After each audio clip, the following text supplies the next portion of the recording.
honey, I think you've made a wrong turn." The flight attendant's voice, sharp and syrupy sweet, cut through the quiet hum of the first-class boarding area. She tapped a long, blood-red nail on the podium. "This is the priority lane for our non-stop service to Geneva. I think the gate for the domestic flight to Cleveland is that way." She pointed vaguely down the concourse, her smile never reaching her cold, dismissive eyes. She looked down at the ticket in the young black man's hand and let out a soft, condescending chuckle, a sound that would soon echo in the ruins of her career. The air in Terminal D of JFK International was a familiar symphony of chaos and anticipation. The scent of overpriced coffee cleaning fluid and the faint, thrilling tang of jet fuel hung in the air. People from every walk of life rushed past, dragging roller bags and clutching passports, their faces a mixture of stress and excitement. Yet at Gate 47, an oasis of calm presided.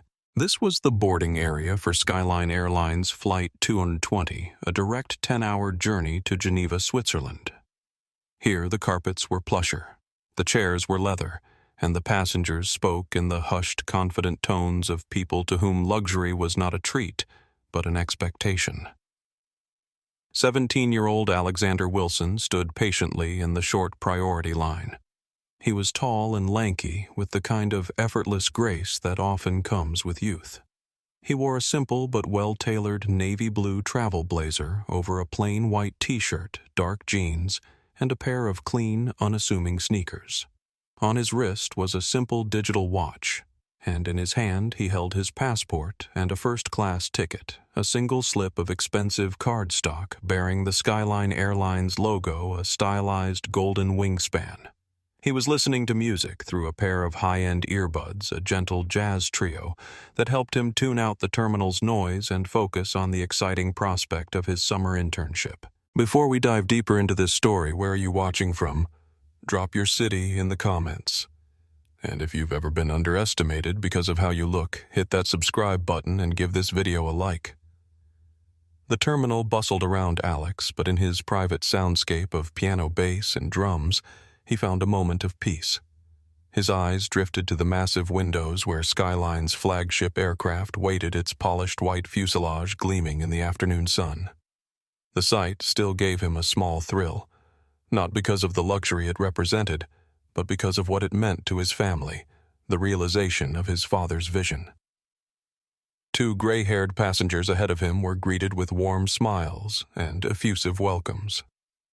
"Have a wonderful flight, Mr. and Mrs. Thornton." The attendant practically cooed at them.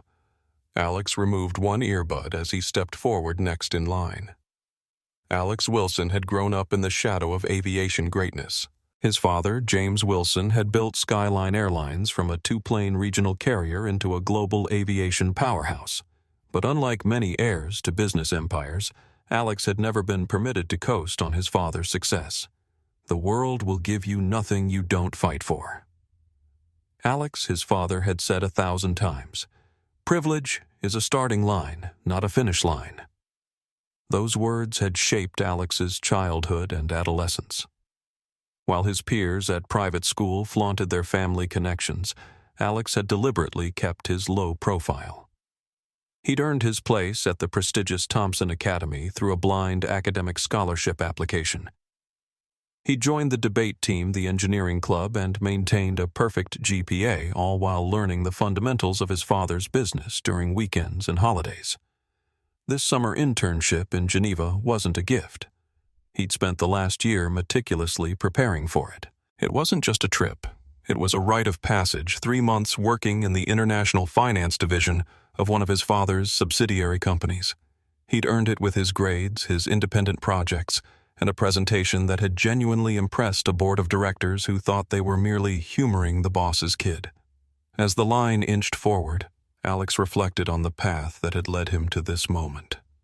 His mother had passed away when he was just 8, leaving James Wilson to raise his only son alone. Perhaps that was why his father had been so insistent on preparing Alex for a world that would judge him not just by his last name, but by the color of his skin. The memory of his father's own struggle surfaced, a story James rarely told, but that had shaped their family's legacy. 25 years earlier, James Wilson had been denied a seat on a flight to a crucial business meeting despite having a confirmed ticket. The gate agent had insisted there must be some mistake that someone like him couldn't possibly have a business class reservation. By the time the situation was resolved, the flight had departed and James had missed the meeting that could have secured vital funding for his fledgling airline. I built Skyline, partly because I never wanted anyone to experience what I did that day James had told Alex on his 16th birthday. But I know the world hasn't changed as much as we'd like to believe. You'll have to be twice as good to get half as much respect. It's not fair, but it's reality. And the best response isn't anger, it's excellence. Alex had taken those lessons to heart. He'd learned to observe before reacting to document, rather than denounce, and to convert obstacles into opportunities. It was a philosophy that had served him well, and one he was about to put into practice in a way neither he nor his father could have anticipated. His thoughts drifted to Geneva, the pristine lake, the global finance hub, the opportunity to prove himself in a foreign environment. He imagined himself walking into the office on his first day, making a strong impression, establishing his own identity beyond the Wilson name. Have you ever had to maintain your dignity in the face of disrespect? Let us know in the comments below. Alex pulled out his earbuds completely, the gentle jazz replaced by the crisp, amplified voice of the gate agent announcing the final boarding call for first-class passengers. He stepped forward, ticket and passport in hand. The flight attendant manning the gate, Vanessa Powell, was a woman in her late 40s with meticulously coiffed blonde hair that seemed frozen in place by a cloud of hairspray. Her makeup was a mask of professionalism, but her eyes held a weary, judgmental glint. Her uniform was immaculate, every pleat precise, every gold button gleaming the perfect representation of Skyline's premium service image. What no one at the gate could know was that Vanessa's crisp exterior concealed a mounting personal bitterness. Her own son had recently been rejected from 3 universities, despite her sacrificing for years to afford his education. Meanwhile, she'd watched what she perceived as less qualified students receive scholarships and admissions, many of them minorities. Rather than examining the complex factors at play, she had channeled her disappointment into resentment, finding comfort in the belief that the system was rigged against people like us, as she often complained to colleagues. "Good afternoon, Alex," said his voice clear and confident. Vanessa took the documents without making eye contact, her fingers expertly tapping at her keyboard. Then she paused. Her eyes flicked from the screen to the ticket, and then, for the first time, up to Alex's face. A slow, condescending smile spread across her lips, a smile that was all teeth and no warmth. That's when she spoke the words that would set everything in motion. "Oh, honey, I think you've made a wrong turn." Alex blinked momentarily, confused. "I'm sorry. This is the priority lane for our non-stop service to Geneva," she said, her voice dripping with artificial patience as if explaining a complex concept to a small child. "I think the gate for the domestic flight to Cleveland is that way." She gestured vaguely with a flick of her wrist, not even bothering to look in the direction she was pointing.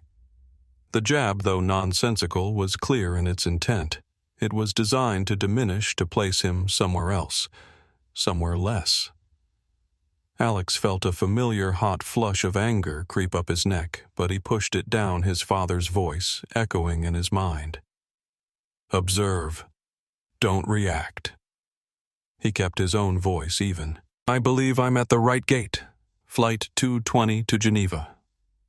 Vanessa's smile tightened. She picked up his ticket, holding it between 2 fingers as if it were a soiled tissue. "Right.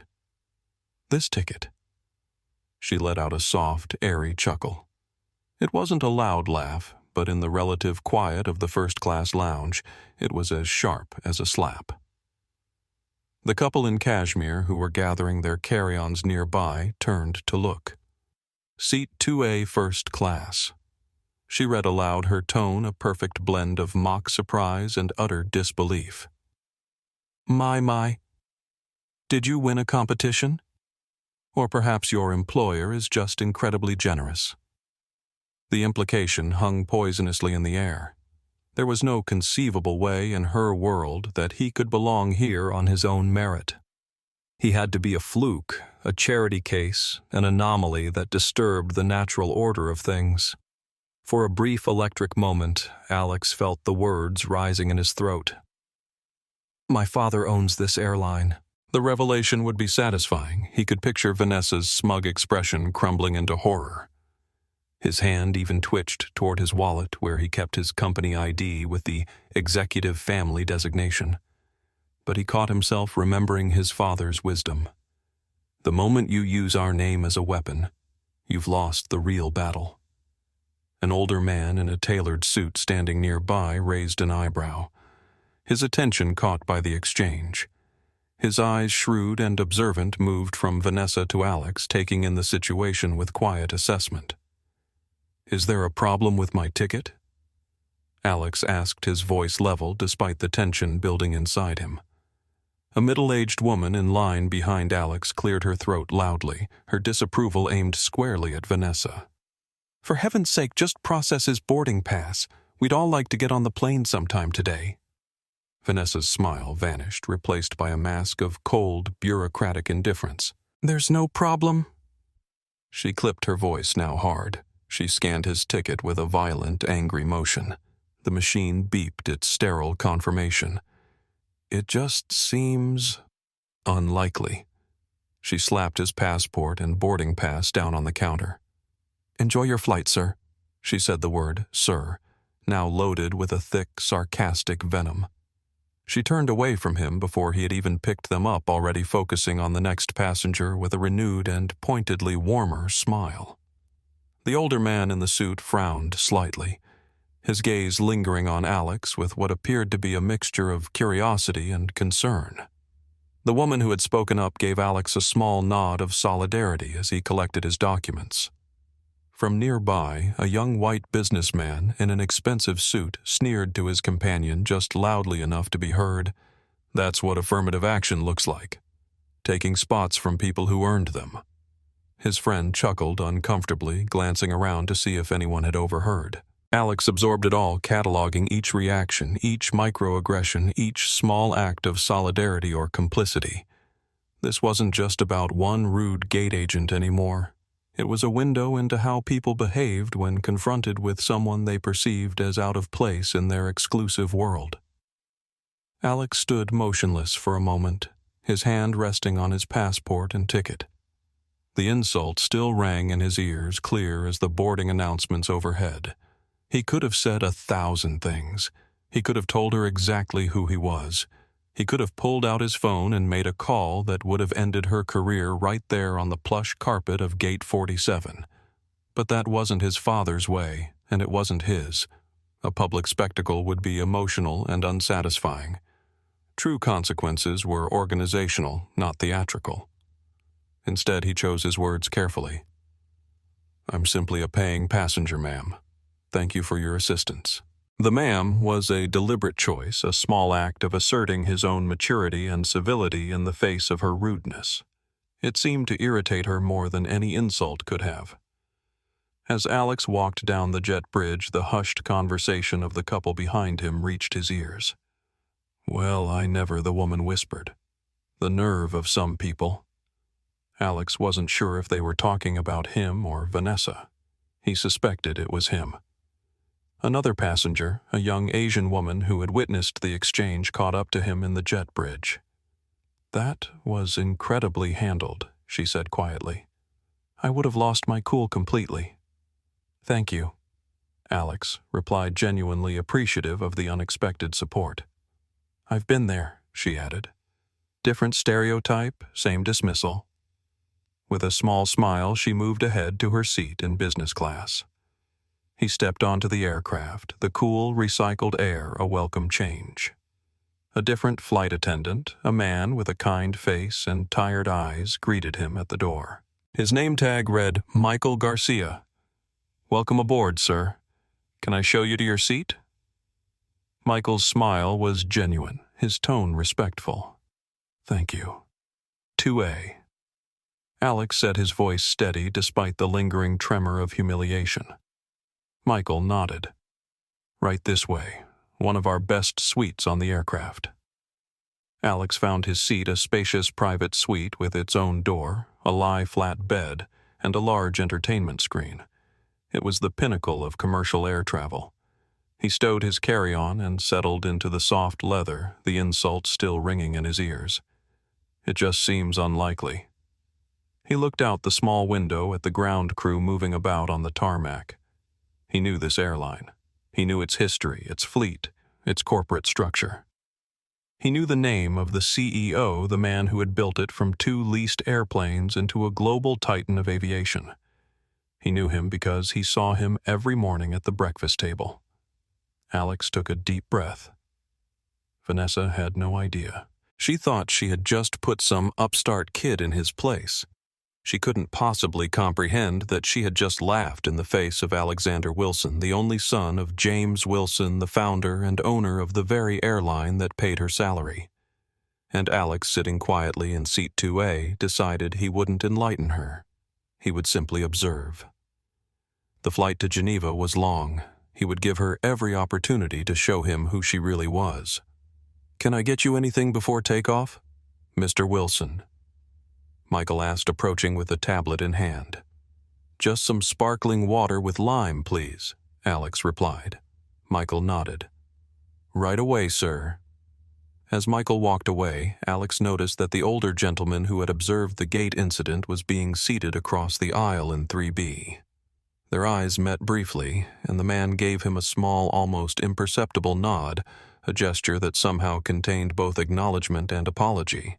The cabin door sealed with a heavy, satisfying thud, shutting out the noise of the terminal and cocooning the first-class passengers in a world of quiet efficiency.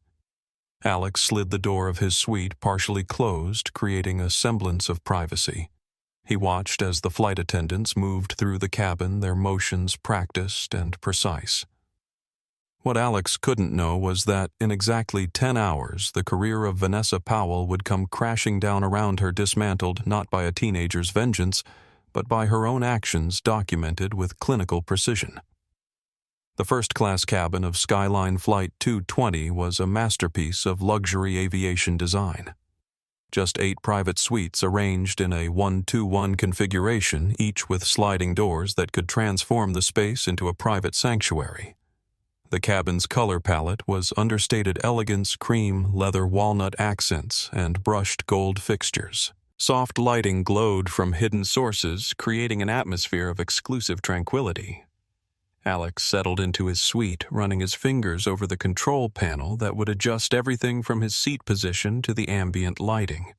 He wasn't impressed by the luxury. He had flown in these suites many times, but he appreciated the craftsmanship.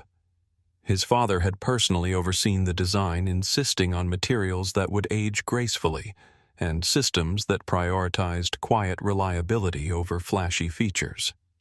A young flight attendant approached his suite with a genuine smile. Her name tag read, Sofia Rodriguez. "Welcome aboard, Mr. Wilson," she said, glancing quickly at her tablet. "May I offer you a pre-departure beverage? Perhaps champagne, or our signature elderflower spritz. Sparkling water with lime would be perfect." "Thank you," Alex replied. Sophia nodded. "Of course. And would you like a hot towel before we depart?" "Yes, that would be nice." She returned moments later with a crystal glass of sparkling water, precisely garnished with a perfect lime wedge, and a hot towel on a small porcelain dish. Her service was elegant and respectful, with no trace of the condescension he'd experienced at the gate. As Sophia moved on to the next passenger, Vanessa entered the first-class cabin. Her polished demeanor was back in place, her smile as wide and artificial as it had been at the gate. She moved through the aisle, her eyes scanning the passengers. When her gaze fell on Alex, it was for only a fraction of a second, but he saw a flicker of annoyance, a tightening around her mouth before she moved on. She was a master of the microaggression, the small, almost imperceptible acts of disrespect that could be so easily denied. She greeted the older couple from the gate with excessive warmth, fussing over their comfort, before completely bypassing Alex's suite to attend to a businessman further down the cabin. The man in 3B, whose name Alex would later learn was Judge Thomas Bennett, observed this with a slight narrowing of his eyes. He was in his mid-60s with silver hair and the dignified bearing of someone accustomed to authority. When Vanessa moved away, he caught Alex's eye again and gave a small knowing nod. Michael, meanwhile, continued his own rounds. His name tag identified him as the cabin service director, the lead flight attendant for the premium cabins. He paused at Alex's suite. "Everything comfortable for you, Sir Michael?" asked, his smile genuine. "Yes, thank you." "It's great," Alex replied. "Excellent. My name is Michael. Sophia, Vanessa, and I will be your primary flight attendants for this cabin on our way to Geneva. If there's anything at all you need, please don't hesitate to ask."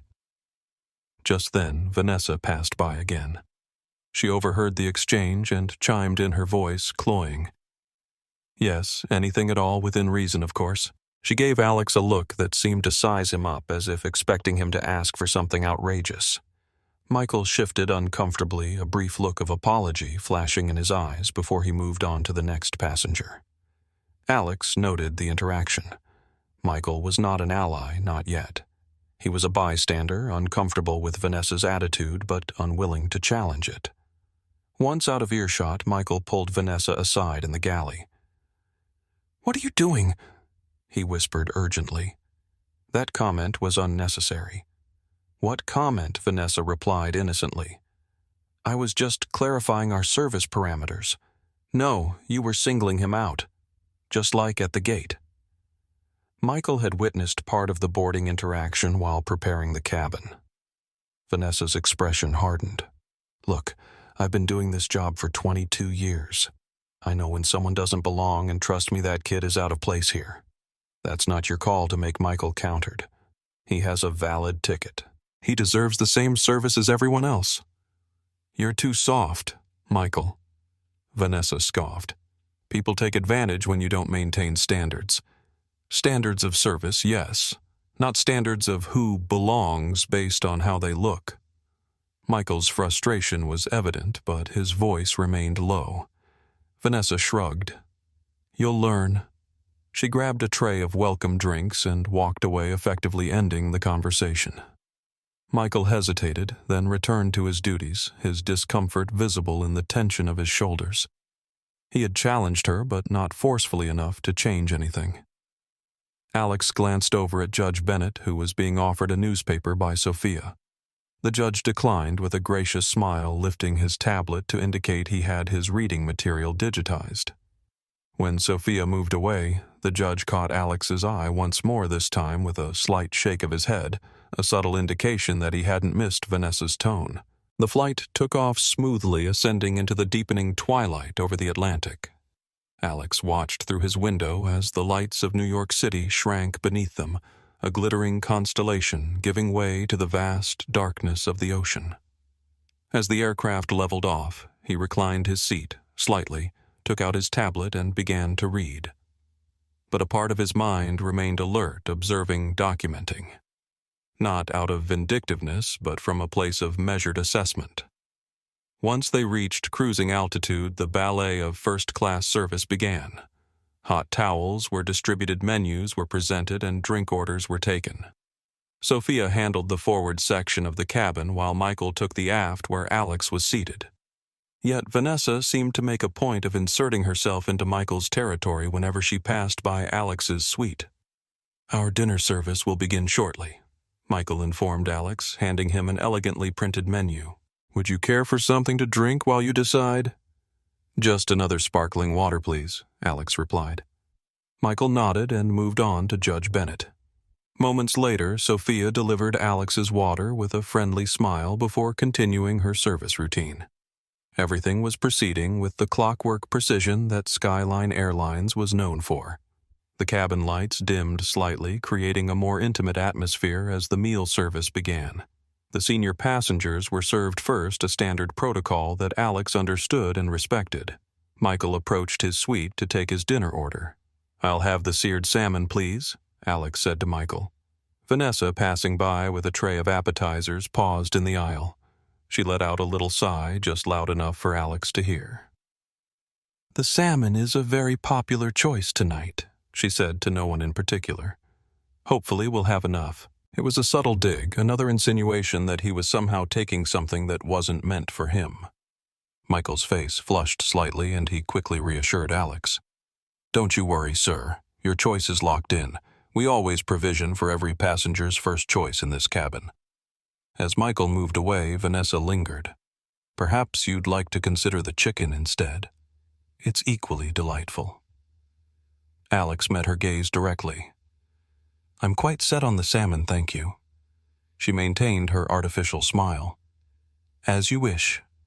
But as she turned away, he heard her mutter under her breath, "So entitled." Michael, who had overheard, stepped back toward Vanessa and whispered something in her ear. She looked annoyed but moved on to another passenger. Judge Bennett, who had witnessed the exchange, leaned slightly across the aisle. "Persistent, isn't she?" he remarked quietly. "Quite?" Alex agreed. "Thomas Bennett," the judge said, extending his hand across the aisle. "Alex Wilson," Alex replied, shaking it. A flash of recognition passed across Judge Bennett's face at the surname, but he made no immediate comment on it. Instead, he said, "I don't typically involve myself in others' business, but that interaction at the gate was remarkably inappropriate." You noticed that Alex asked. "I've spent 40 years on the federal bench observing human behavior," the judge replied. "Discrimination rarely announces itself with a bullhorn these days. It whispers in loaded phrases and manifests in small inequities. I've seen it in my courtroom too often to miss it." From a few rows up, a passenger in his 40s turned around to glance at their conversation, his expression disapproving. "Some of us are trying to relax," he said pointedly. Judge Bennett raised an eyebrow. "Interesting. I don't recall the gentleman in 4C expressing similar concerns when the couple in 1A and 1B were discussing their vineyard tour rather loudly for 20 minutes. The passenger in 4C reddened slightly and turned back around. The judge gave Alex a knowing look. "Another data point for your collection, I suspect. You noticed I was documenting." Alex observed.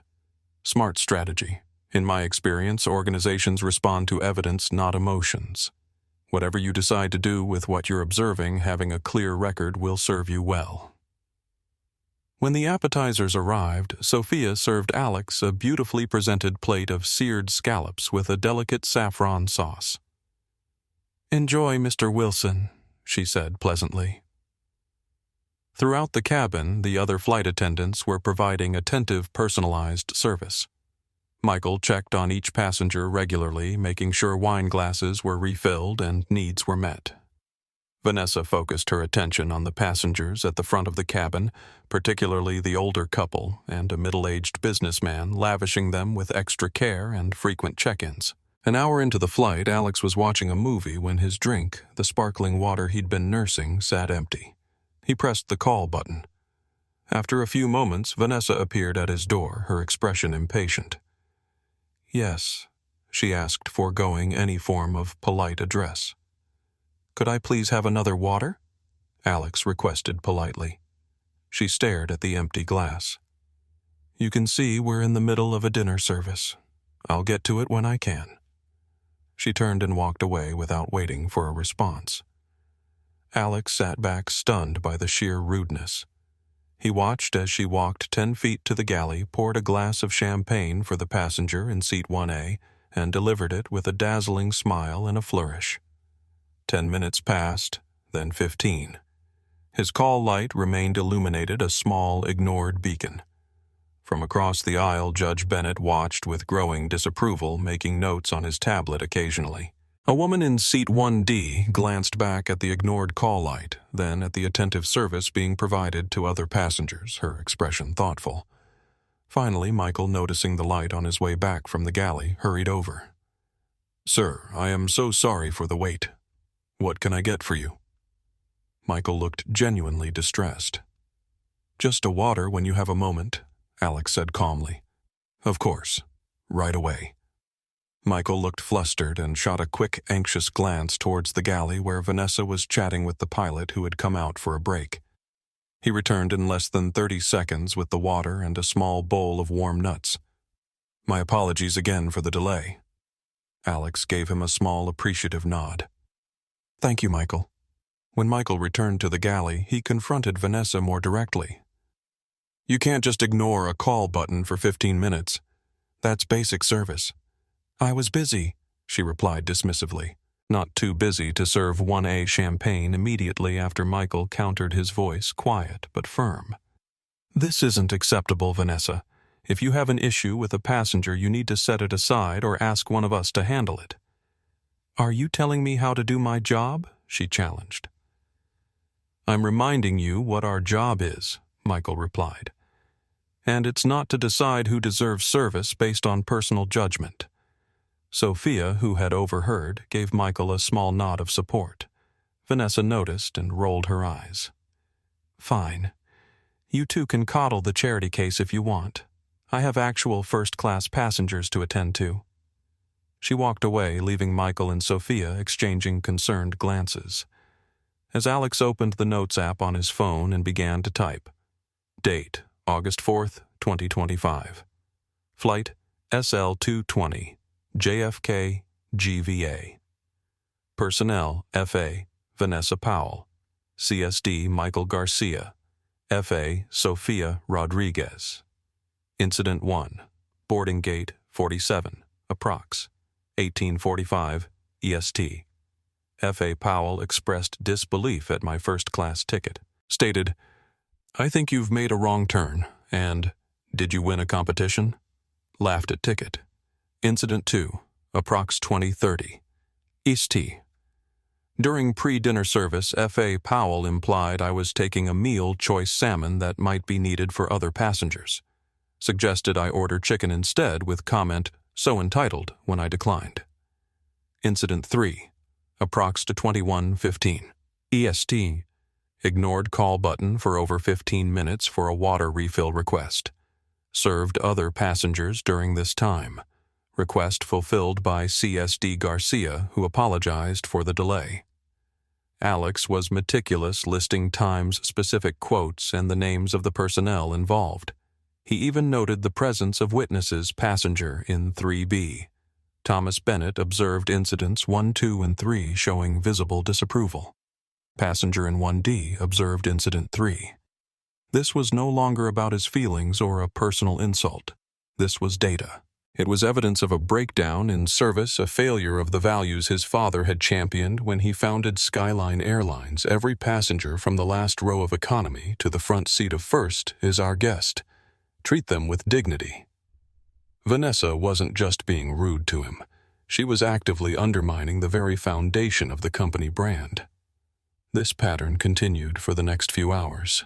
Small requests met with Vanessa's pointed delays and dismissive attitude, often corrected by a harried and apologetic Michael. She forgot to clear Alex's dinner tray until well after everyone else's had been collected. She spoke to the passengers around him with cheerful familiarity, but addressed him only with curt monosyllabic questions. Done? She asked when she finally came to collect his tray. Not, did you enjoy your meal, or may I clear this for you, as she had asked other passengers. Alex wasn't angry anymore. He was something else, fascinated. He was witnessing a case study in prejudice. Vanessa's behavior wasn't just about race. It was intertwined with class and entitlement. In her mind, the first-class cabin was a sanctuary for a certain type of person, and he did not fit the profile. His very presence was an affront to her sense of order.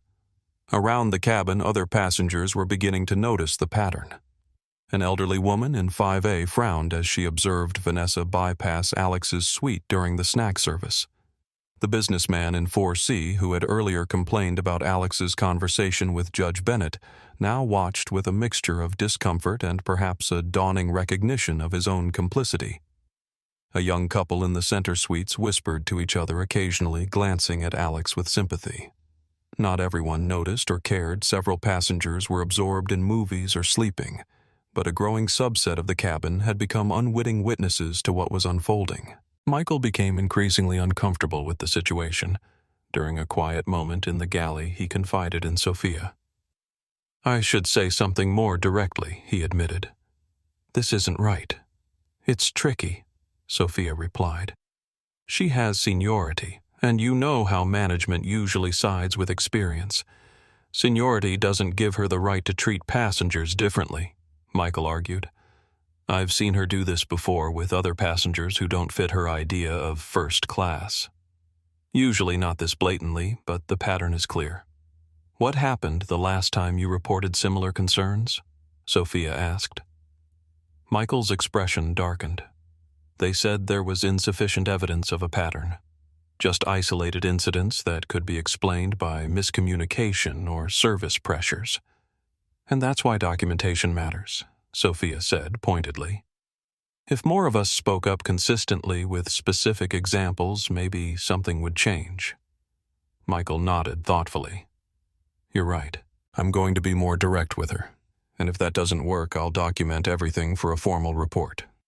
He continued to do his best to compensate for Vanessa's behavior, offering Alex extra attention whenever possible. It created an odd dynamic where Alex received either the worst or the best service on the aircraft with little middle ground.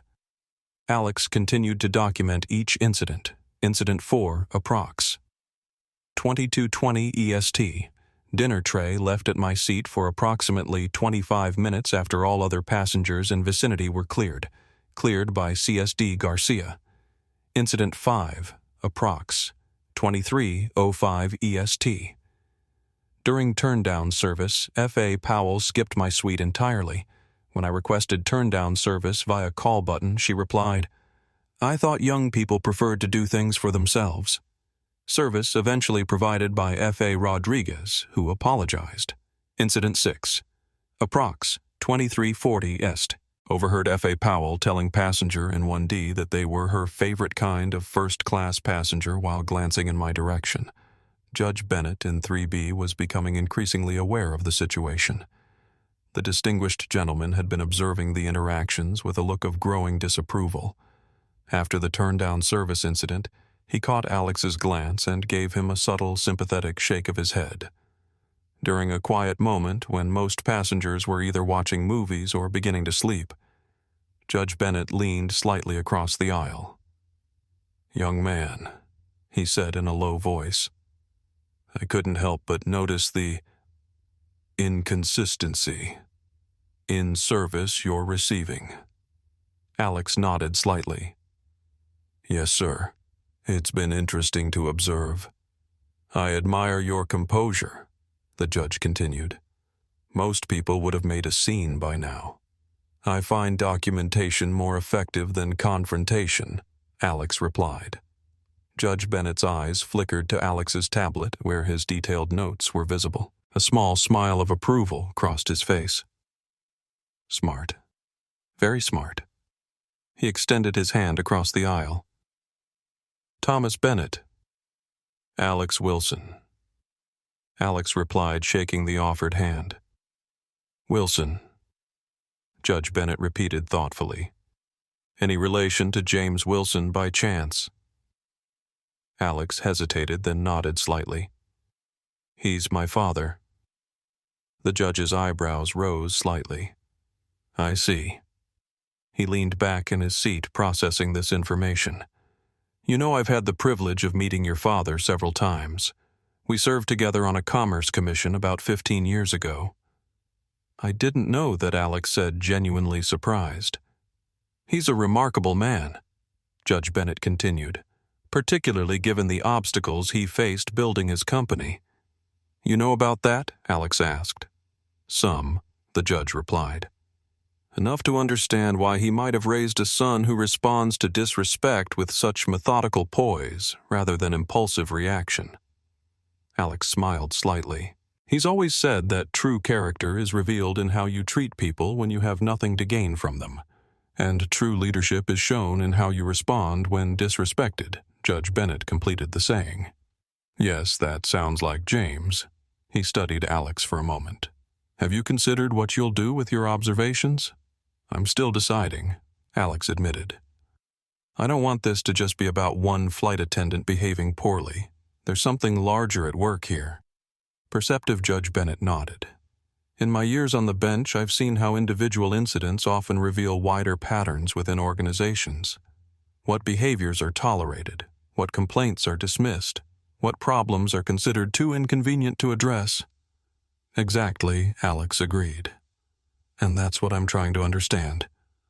Well, should you need an additional witness statement at any point, I'd be happy to provide one, the judge offered. I've been flying with Skyline for 20 years, and I've never seen such a clear case of, shall we say, selective service.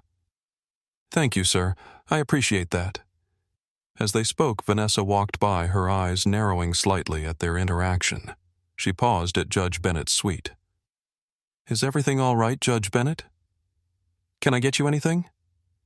No, thank you, Ms. Powell. Just having a pleasant conversation with my fellow passenger. His tone was polite but cool. Vanessa's eyes darted to Alex, then back to the judge. Well, if you need anything at all, please don't hesitate to ask. We want our premium passengers to have the very best experience. The emphasis on premium was subtle but unmistakable. I'm sure you do. Judge Bennett replied, his gaze steady and evaluating. I'm sure you do. After Vanessa moved away, the judge looked at Alex with a raised eyebrow. Adding that exchange to your notes. I presume? Alex nodded, already typing. Incident 7, he murmured. As the night progressed and most passengers began to sleep, Alex found himself unable to do the same. The documentation had become a mission not out of spite but out of a sense of professional integrity. His father had built this airline on principles of respect and dignity. What he was witnessing was a betrayal of those principles. At approximately 2:30 a.m. Eastern Time, as the aircraft cruised over the middle of the Atlantic, the smooth journey was interrupted. A sudden sharp jolt shook the aircraft, followed by a series of smaller bumps. The seatbelt sign pinged on, and the captain's calm, reassuring voice filled the cabin. Folks, we're just hitting a small patch of unexpected turbulence. Nothing to be concerned about, but for your safety, please return to your seats and fasten your seatbelts. Most passengers slept through it, but a nervous-looking woman in seat 4A let out a small gasp. Her name, Alex had overheard earlier, was Laura Johnson, a business executive traveling to a conference in Switzerland. She had mentioned to Sophia during boarding that she had a fear of flying, but managed it with meditation techniques. Vanessa, who was nearest to her, rolled her eyes almost imperceptibly before plastering on her service smile. It's just a few bumps, ma'am. Perfectly normal, she said, her tone more dismissive than reassuring. Ms. Johnson still looked panicked, her knuckles white as she gripped the armrests. I'm sorry, she whispered. I know it's irrational, but I can't help it. Well, there's nothing I can do about turbulence, Vanessa replied, already turning away. Just stay in your seat until the sign goes off. Alex, an aviation enthusiast since childhood, recognized the feel of the turbulence. It wasn't dangerous, just uncomfortable. He'd spent countless hours in simulators and on short-haul flights with his father's chief pilots. He knew the aircraft's response, the sound of the engines adjusting the subtle shifts in the airframe. Seeing Ms. Johnson's distress and Vanessa's dismissal, Alex considered intervening. He had techniques his father had taught him for explaining turbulence to nervous passengers. But before he could act, Michael appeared from the galley. Michael knelt by Ms. Johnson's seat. It can be a bit startling, can't it? He said softly. But I promise you this plane is designed to handle far worse. Think of it like a boat on a choppy sea. It feels dramatic, but the boat is perfectly safe. He placed a reassuring hand briefly on the armrest near hers. Can I get you a glass of water? Sometimes small sips can help regulate your breathing. His calm empathy worked instantly. Ms. Johnson's shoulders relaxed, and she gave him a grateful nod. That would be wonderful, thank you. Vanessa watched the exchange with a flicker of resentment, as if Michael's competence was a personal slight against her. She moved to the galley ostensibly to prepare for any service requests that might come from the turbulence wake-up. But Alex noticed her muttering something to Sophia, who looked uncomfortable with whatever was being said. Wasting time coddling them just encourages the drama, Vanessa was saying, just loudly enough for Alex to overhear. In my day, people handled their own anxieties without needing a therapy session from the crew. Sophia's response was too quiet to hear, but her expression suggested disagreement. There was a hierarchy at play that prevented her from challenging Vanessa directly, but her body language spoke volumes. The turbulence continued for about 20 minutes, enough to disturb the sleep of several passengers. Judge Bennett was among those awakened. He adjusted his seat to a more upright position and accepted a glass of water from Michael. "Everything okay over there?" the judge asked Alex, who was still awake and reading. "Yes, sir. Just some normal chop. Nothing to worry about." Judge Bennett nodded. "You seem to know a bit about aviation." Alex smiled slightly. "You could say it's in my blood. I imagine growing up with James Wilson as your father would immerse you in the world of aviation from an early age," the judge observed. "I still remember a case I presided over years ago involving airline safety regulations. Your father testified as an expert witness. His knowledge was encyclopedic, but what impressed me most was his unshakable commitment to passenger dignity regardless of ticket price. He believed that respect wasn't a luxury upgrade. He still says that Alex replied. It's been one of his core principles from the beginning, which makes what's happening now all the more ironic," Judge Bennett noted, glancing toward Vanessa, who was now making a perfunctory walk through the cabin. "I'd prefer if my identity stayed between us for now," Sir Alex said quietly. Judge Bennett nodded. "Of course. I admire your approach, young man. Most people in your position would have pulled rank immediately. That's not how my father taught me to handle situations like this," Alex replied. "He always says that true character is revealed in how you treat people when you have nothing to gain from them, and true leadership is shown in how you respond when disrespected." Wise words, the judge said. And from what I'm seeing, the apple didn't fall far from the tree. As the turbulence subsided and the seatbelt sign was switched off, Vanessa made a perfunctory walk through the cabin. "Everything all right here?" she asked, addressing the question generally to both Alex and Judge Bennett, though her eyes rested only on the latter. "I'm fine, thank you," the judge replied, then added pointedly. "And you? Mr. Wilson? Are you comfortable?" The direct inclusion of Alex in the conversation forced Vanessa to acknowledge him. Her smile tightened. "Yes. How are you doing?" "Sir." The hesitation before "sir" was slight but noticeable. "I'm well, thank you," Alex replied politely. As Vanessa moved away, Judge Bennett caught Alex's eye. "Add that to your list as well," he suggested quietly. The contrast in service levels during a moment of potential stress can be very telling. Alex nodded, making another note on his tablet. The documentation was becoming comprehensive, a clear pattern emerging not of isolated rudeness, but of consistent targeted behavior. "You mentioned earlier that you knew my father professionally," Alex said, wanting to learn more about the judge. "Yes, but our connection goes deeper than that." "Commerce Commission," Judge Bennett replied. "I've spent most of my career focused on civil rights cases. Your father once consulted me about discriminatory practices he'd observed in airport hiring. He was concerned that qualified minority candidates were being passed over for customer-facing positions because they didn't fit certain image expectations." "I didn't know that," Alex said. "It was about 15 years ago. He wanted to ensure Skyline's hiring practices were genuinely merit-based. Not many CEOs would have taken that initiative proactively." Judge Bennett looked thoughtful. "That's why I find it particularly troubling to see that despite his efforts at the top, discriminatory attitudes can still manifest in day-to-day service. It shows how persistent these problems are," Alex observed, "even in a company where the founder and CEO is explicitly committed to equality." "Precisely. Policy and culture are different animals. Policy can change with a memo. Culture requires constant vigilance. The judge glanced toward Vanessa, who was chatting amicably with a passenger in the front row. What you're experiencing is the gap between the two. Alex nodded, understanding dawning in his eyes.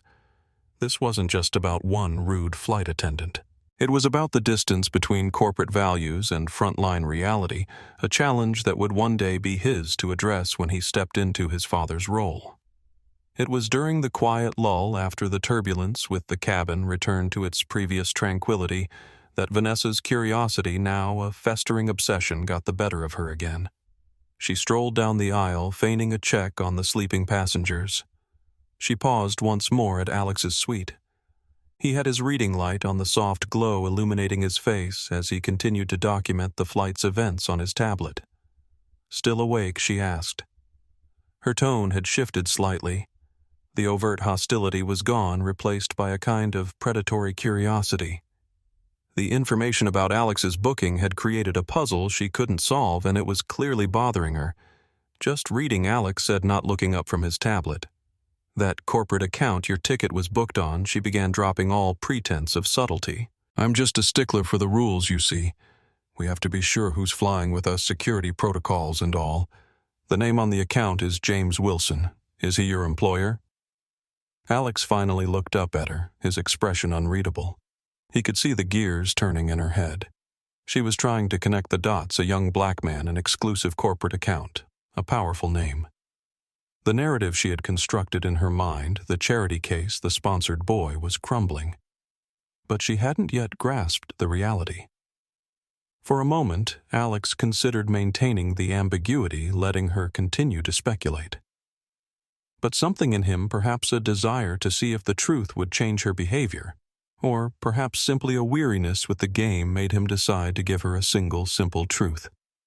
James Wilson is my father. The statement landed in the quiet cabin with the force of a physical blow. Vanessa froze, her professionally applied smile faltering, twitching at the corners.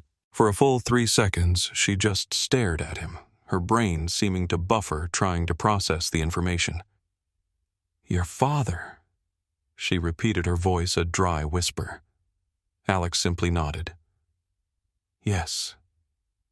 Vanessa's mind raced. Wilson.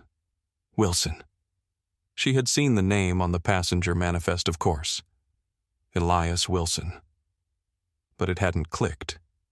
Wilson was a common enough name. It couldn't be. It was just impossible. James Wilson, the legendary founder of Skyline Airlines, was a figure of almost mythical status within the company. A demanding but brilliant leader who had built an empire from scratch. He was known for his impromptu inspections and his zero-tolerance policy for anything that tarnished the airline's reputation. But She began, then stopped herself. I'm what Alex asked, his voice suddenly hard-edged. Vanessa realized she was on dangerous ground. You're so young, she said, attempting recovery. I didn't realize he had a son your age. He doesn't discuss his family much publicly, Alex replied, his tone neutral again. Security concerns. She tried to laugh it off, a brittle cracking sound. That's quite a coincidence. Wilson is such a common name. I don't imagine my own name. Alex said, his voice flat and devoid of emotion. He held her gaze unwavering. There was no hint of a lie in his eyes, only a profound, unnerving stillness. The seed of doubt planted by the founder's circle account designation now sprouted into a thorny vine of pure, unadulterated panic in Vanessa's gut. What if it was true? What if this quiet, unassuming teenager she had been tormenting for the past 5 hours was the heir to the entire Skyline empire? She thought back to every interaction, the condescending welcome at the gate, the laugh, the sarcastic comments about the salmon and his sponsor, the deliberate petty delays in service. Each memory was now a nail being driven into her own coffin. Her blood ran cold. The cabin, which had felt comfortably warm moments before, now seemed frigid. "Excuse me," she mumbled, turning abruptly and making a beeline for the galley, her confident stride now a panicked shuffle. Michael was there, wiping down a counter. He looked up, surprised by her sudden pale appearance. "Vanessa, are you all right? You look like you've seen a ghost." "The kid," Vanessa whispered, her voice trembling. "The kid in 2A. Wilson." "What about him?" Michael asked, frowning. "I know he's been quiet, but he seems like a perfectly nice young man." "His name," Vanessa said, grabbing Michael's arm, her red nails digging into his sleeve. "It's Alexander Wilson. He just told me his father is James Wilson." Michael's face went from confusion to comprehension and then to absolute horror. The color drained from his cheeks. Unlike Vanessa, he made the connection instantly. He had been with the airline for 15 years. He had been to company-wide town halls where James Wilson had spoken. He'd seen pictures of the CEO with his family in the company's internal newsletter. The son was rarely photographed, fiercely protected from the public eye. But Michael remembered a picture from a charity event years ago. A younger, smaller version of the same quiet, observant face currently sitting in seat 2A. "Oh, Vanessa." Michael breathed, his voice barely audible. "Oh, no. What did you do?" The question hung in the air, a death knell for her career. The smug satisfaction she had felt, the petty power trip she had been on, all of it evaporated, replaced by a tidal wave of ice-cold dread. It wasn't remorse for her behavior.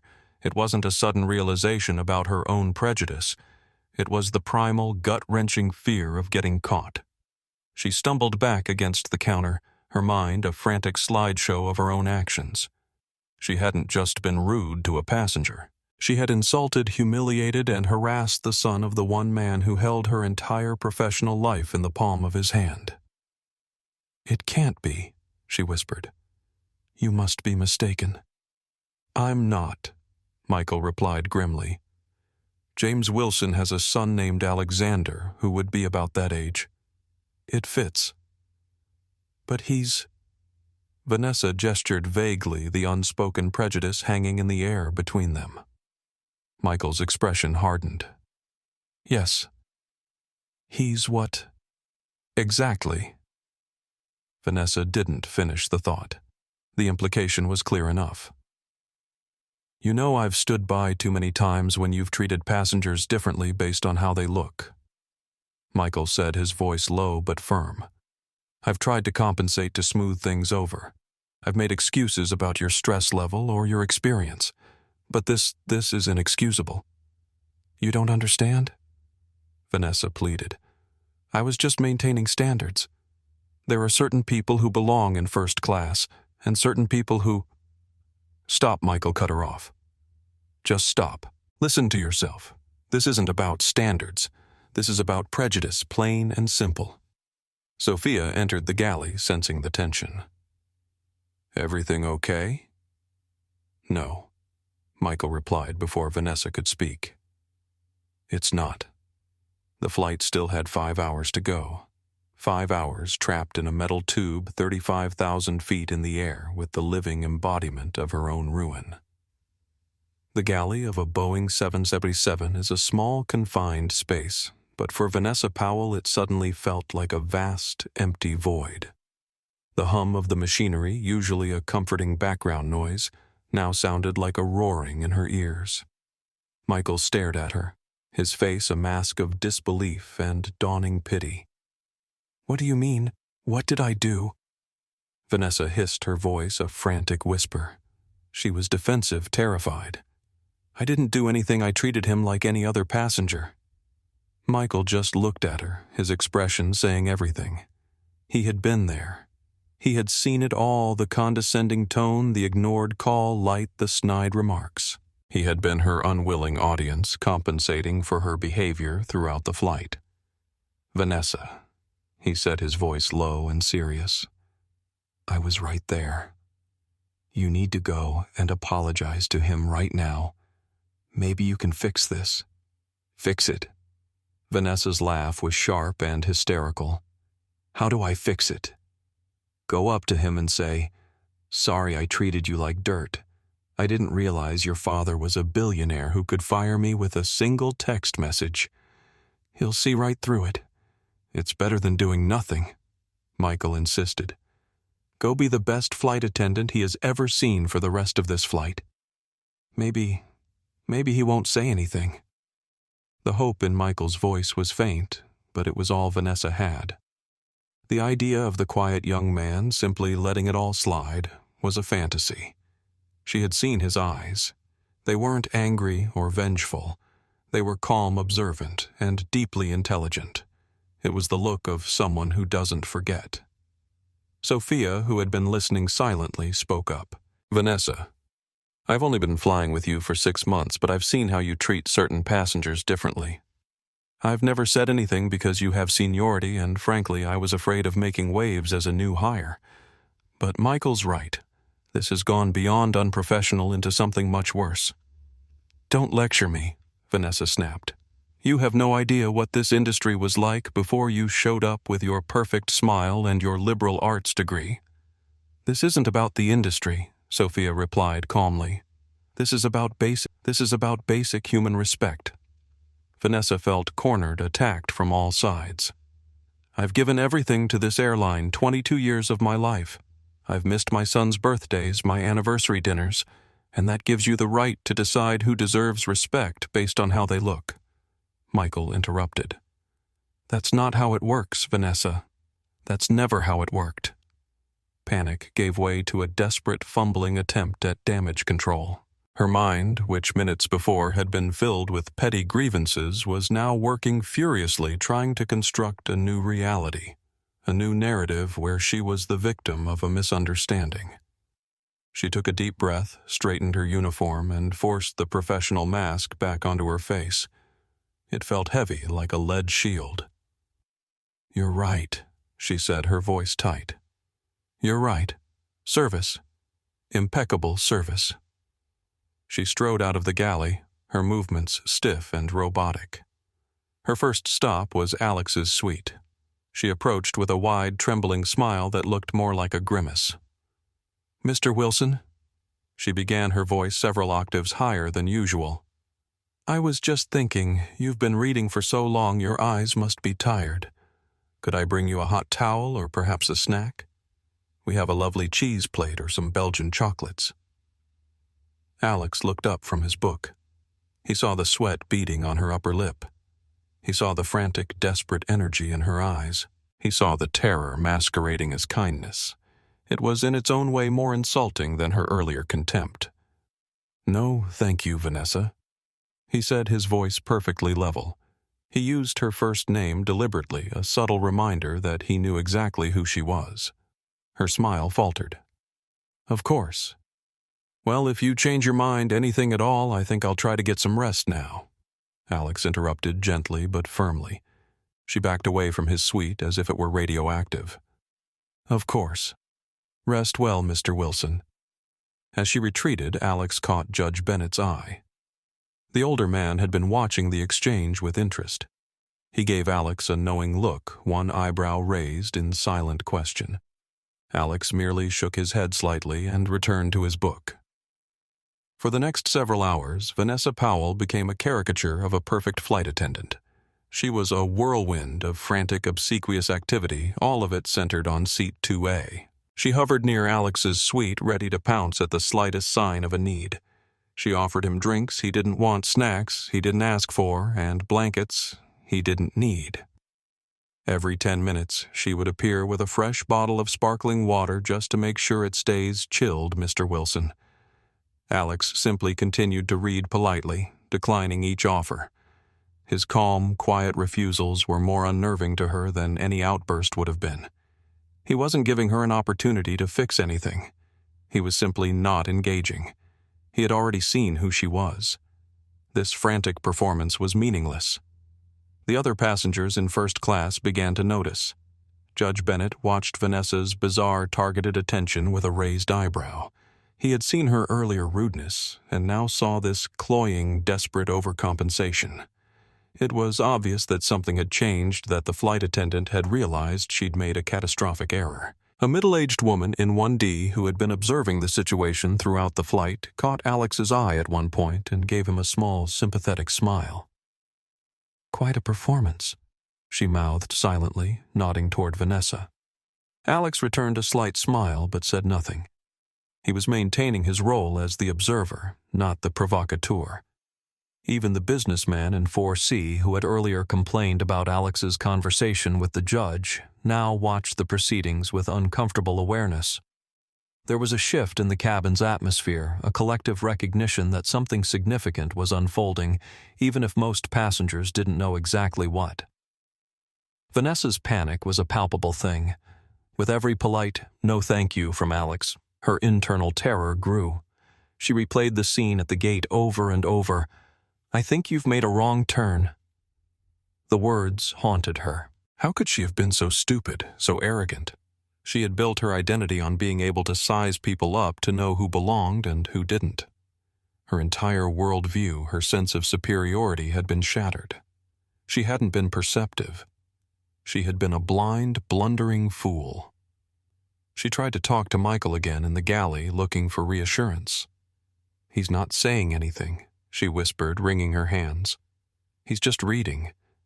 Maybe it's a good sign, Michael suggested, but his eyes said otherwise. "You don't understand," Vanessa said, her voice breaking. "I laughed at his ticket.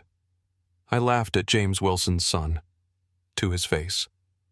Michael winced. "That's not good." "What do I do?" Vanessa pleaded. "Tell me what to do. Be professional. Do your job. That's all you can do right now," Michael replied, his tone suggesting he knew it was too little too late. As Vanessa walked away, Sophia approached Michael, concern etched on her face. "What's going on with her?" she whispered. "She's acting bizarre," Michael sighed. "The passenger in 2A. That's Alexander Wilson, James Wilson's son." Sophia's eyes widened.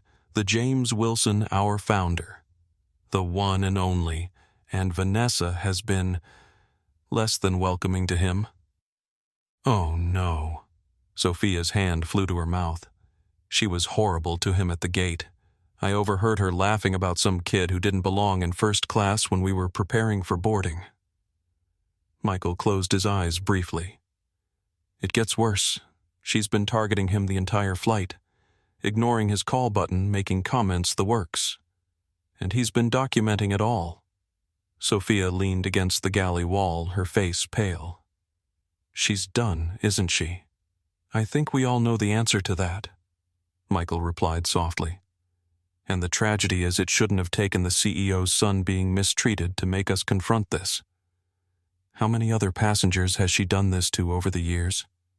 Sophia nodded soberly. "Too many, I suspect. And most of them probably didn't have the power to do anything about it." "That's what makes this different," Michael said. "For once, she picked the wrong person to discriminate against. Someone who can actually change things." In his suite, Alex continued his meticulous documentation, adding Vanessa's sudden change in behavior to his notes. Approx. 3:15 EST. After revealing my identity, F.A. Powell's behavior changed dramatically. Excessive attention offering unsolicited services, visible anxiety. Contrast with previous service pattern indicates knowledge of my identity is driving current behavior, not professional standards or genuine hospitality. Judge Bennett caught his attention with a small gesture. When Alex looked over, the judge mouthed silently, "Need any help?" Alex shook his head slightly and mouthed back, "Just watching." The judge nodded, a small smile of approval on his face. He seemed to understand exactly what Alex was doing, allowing events to unfold naturally, documenting rather than intervening. It was the approach of someone who understood how to build an irrefutable case. As the flight began its initial descent towards Geneva, the captain made an announcement about preparing the cabin for landing. The familiar procedures felt alien to Vanessa. Her hands shook as she collected the last of the service items. Her heart hammered against her ribs. Landing wasn't an end. It was a beginning. The beginning of the consequences. She made one last desperate attempt. As she passed Alex's suite to do a final seatbelt check, she leaned in. "Mr. Wilson," she whispered, her voice cracking. I feel as though we may have gotten off on the wrong foot earlier today. I was stressed. The gate was chaotic. I truly hope I didn't cause you any offense." It was a weak, self-serving apology, full of excuses. Alex finally put down his tablet. He looked at her, his dark eyes holding hers for a long moment. He didn't look angry. He didn't look triumphant. He just looked disappointed. "The offense, Vanessa," he said, his voice low and clear, "was not about my feelings. It was about your conduct. An employee of this airline should treat every passenger with dignity, not just the ones you think are important." He then turned and looked out the window at the snow-capped peaks of the Alps appearing through the clouds. He had said all he needed to say. The conversation was over. Vanessa stood frozen in the aisle, his words echoing in her ears. He had confirmed her worst fears. He hadn't seen her actions as a personal slight to be forgiven. He had seen them as a professional failure to be corrected. She wasn't dealing with a spoiled rich kid who wanted an apology. She was dealing with the son of the man who wrote the rulebook she had so spectacularly broken. She stumbled back to her jump seat and strapped herself in for landing. As the plane touched down on the tarmac in Geneva, the smooth landing felt like a violent crash to Vanessa. Her world was coming down around her. The aircraft taxied towards the terminal with a low whine, the sprawling expanse of Geneva Airport coming into view. For the passengers, it was the end of a long journey. For Vanessa Powell, it felt like the final moments of a slow, agonizing walk to the gallows. Her mind was a blank slate of fear. She went through the post-landing procedures on autopilot, her hands moving but her mind elsewhere. Her smile was gone, replaced by a pale, tight-lipped mask of dread. When the seatbelt sign switched off, the familiar chime sounded like a death knell. "Ladies and gentlemen, we have arrived in Geneva," Michael announced over the intercom, his voice professional but strained. He avoided looking at Vanessa. "On behalf of the entire crew, I'd like to thank you for flying with Skyline Airlines." The first-class passengers began to gather their belongings. Alex was in no rush.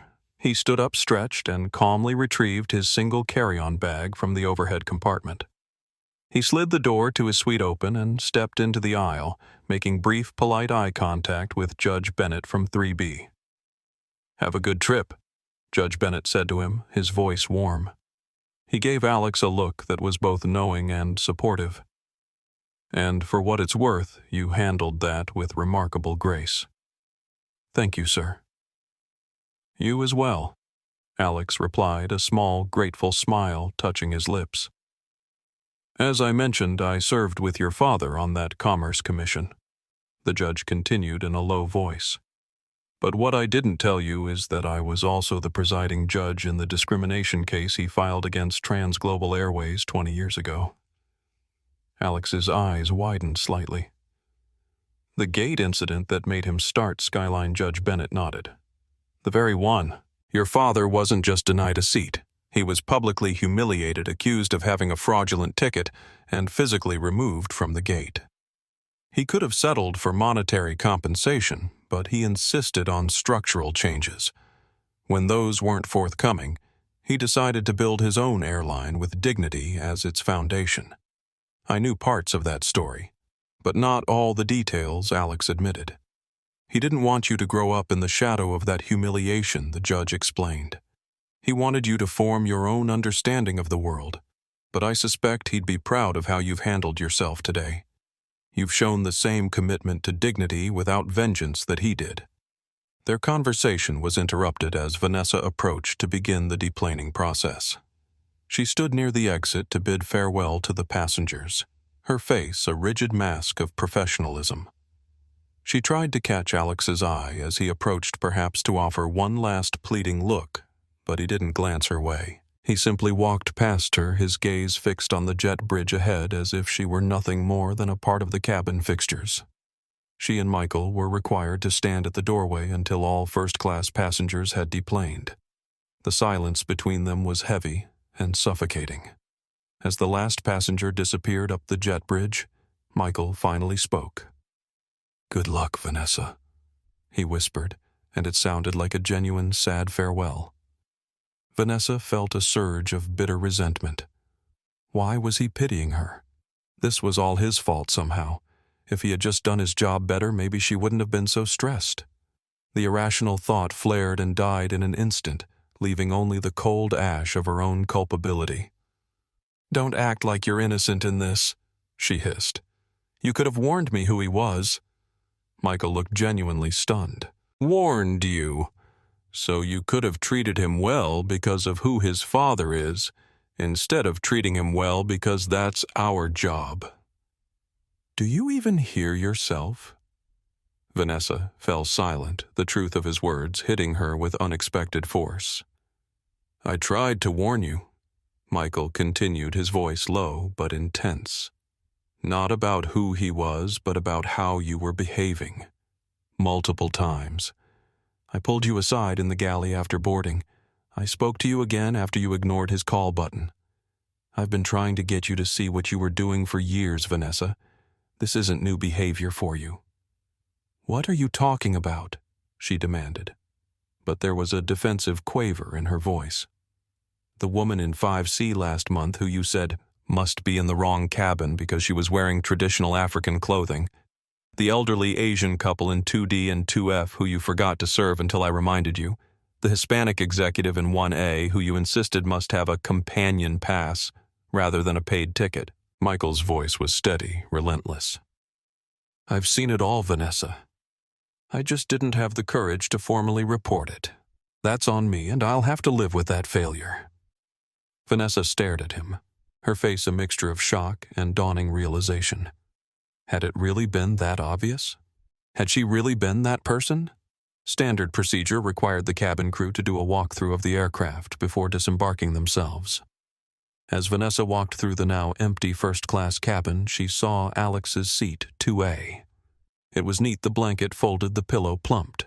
The only thing out of place was a discarded water bottle. It was a pristine, silent testament to the young man who had sat there quietly observing and documenting her downfall. After completing their checks, the crew finally disembarked. They stepped out of the aircraft and into the sterile environment of the Geneva airport terminal, and that's when Vanessa saw him.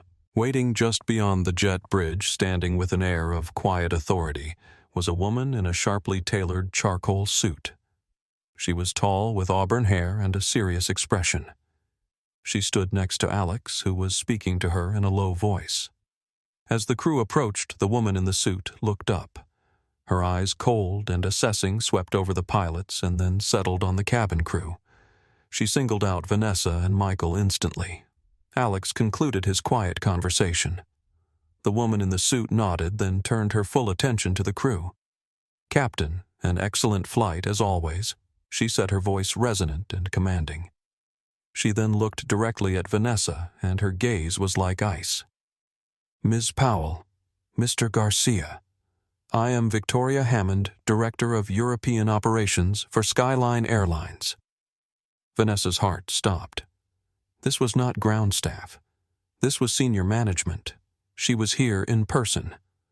Victoria Hammond was here in person. "Ms. Hammond." Michael stammered, his face pale. "Ms." Hammond gave Michael a brief, almost sympathetic nod before her icy gaze returned to Vanessa. She gestured towards Alex. "Mr. Wilson has just given me a brief overview of his flight experience." The formal corporate language was more terrifying than any shouting could have been. An overview of his flight experience. "He has informed me," Ms. Hammond continued, her voice dropping slightly, becoming even more chilling, "that the service in the first-class cabin was in some respects profoundly disappointing and failed to meet the standards of this airline." Vanessa opened her mouth to speak, to defend herself, to say something, anything, but no words came out. Her throat was tight with panic. Ms. Hammond held up a hand, silencing her before she could even begin. Mr. Wilson has also submitted via his phone a detailed timestamp PED log of several specific incidents. This log has already been forwarded to me, to our head of in-flight services, and to human resources.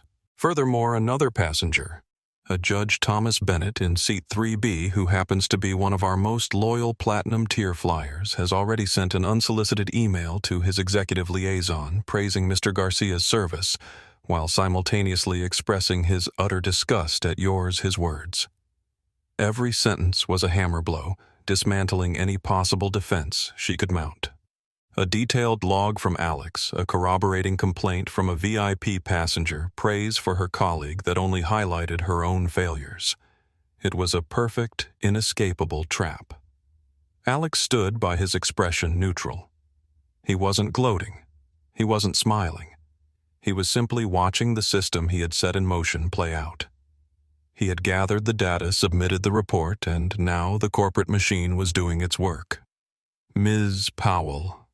Ms. Hammond said, her voice now devoid of all emotion. There will be a formal investigation, of course, but based on this initial and frankly damning evidence, you are suspended from all duties effective immediately. A car is waiting to take you to a hotel. You will be contacted by HR in the morning to arrange your flight back to New York in economy class. Please hand your crew ID to me. The final insult economy class was delivered with surgical precision.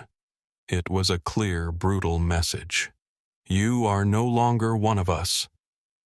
Vanessa's hands trembled so violently she could barely unclip the ID from her uniform. The plastic card felt slick with her sweat.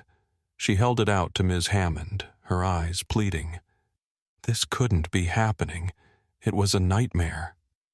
Ms. Hammond took the ID without touching her fingers. She glanced at it, then pocketed it. She then addressed Michael. Mr. Garcia, Mr. Peterson's email praised your professionalism under difficult circumstances.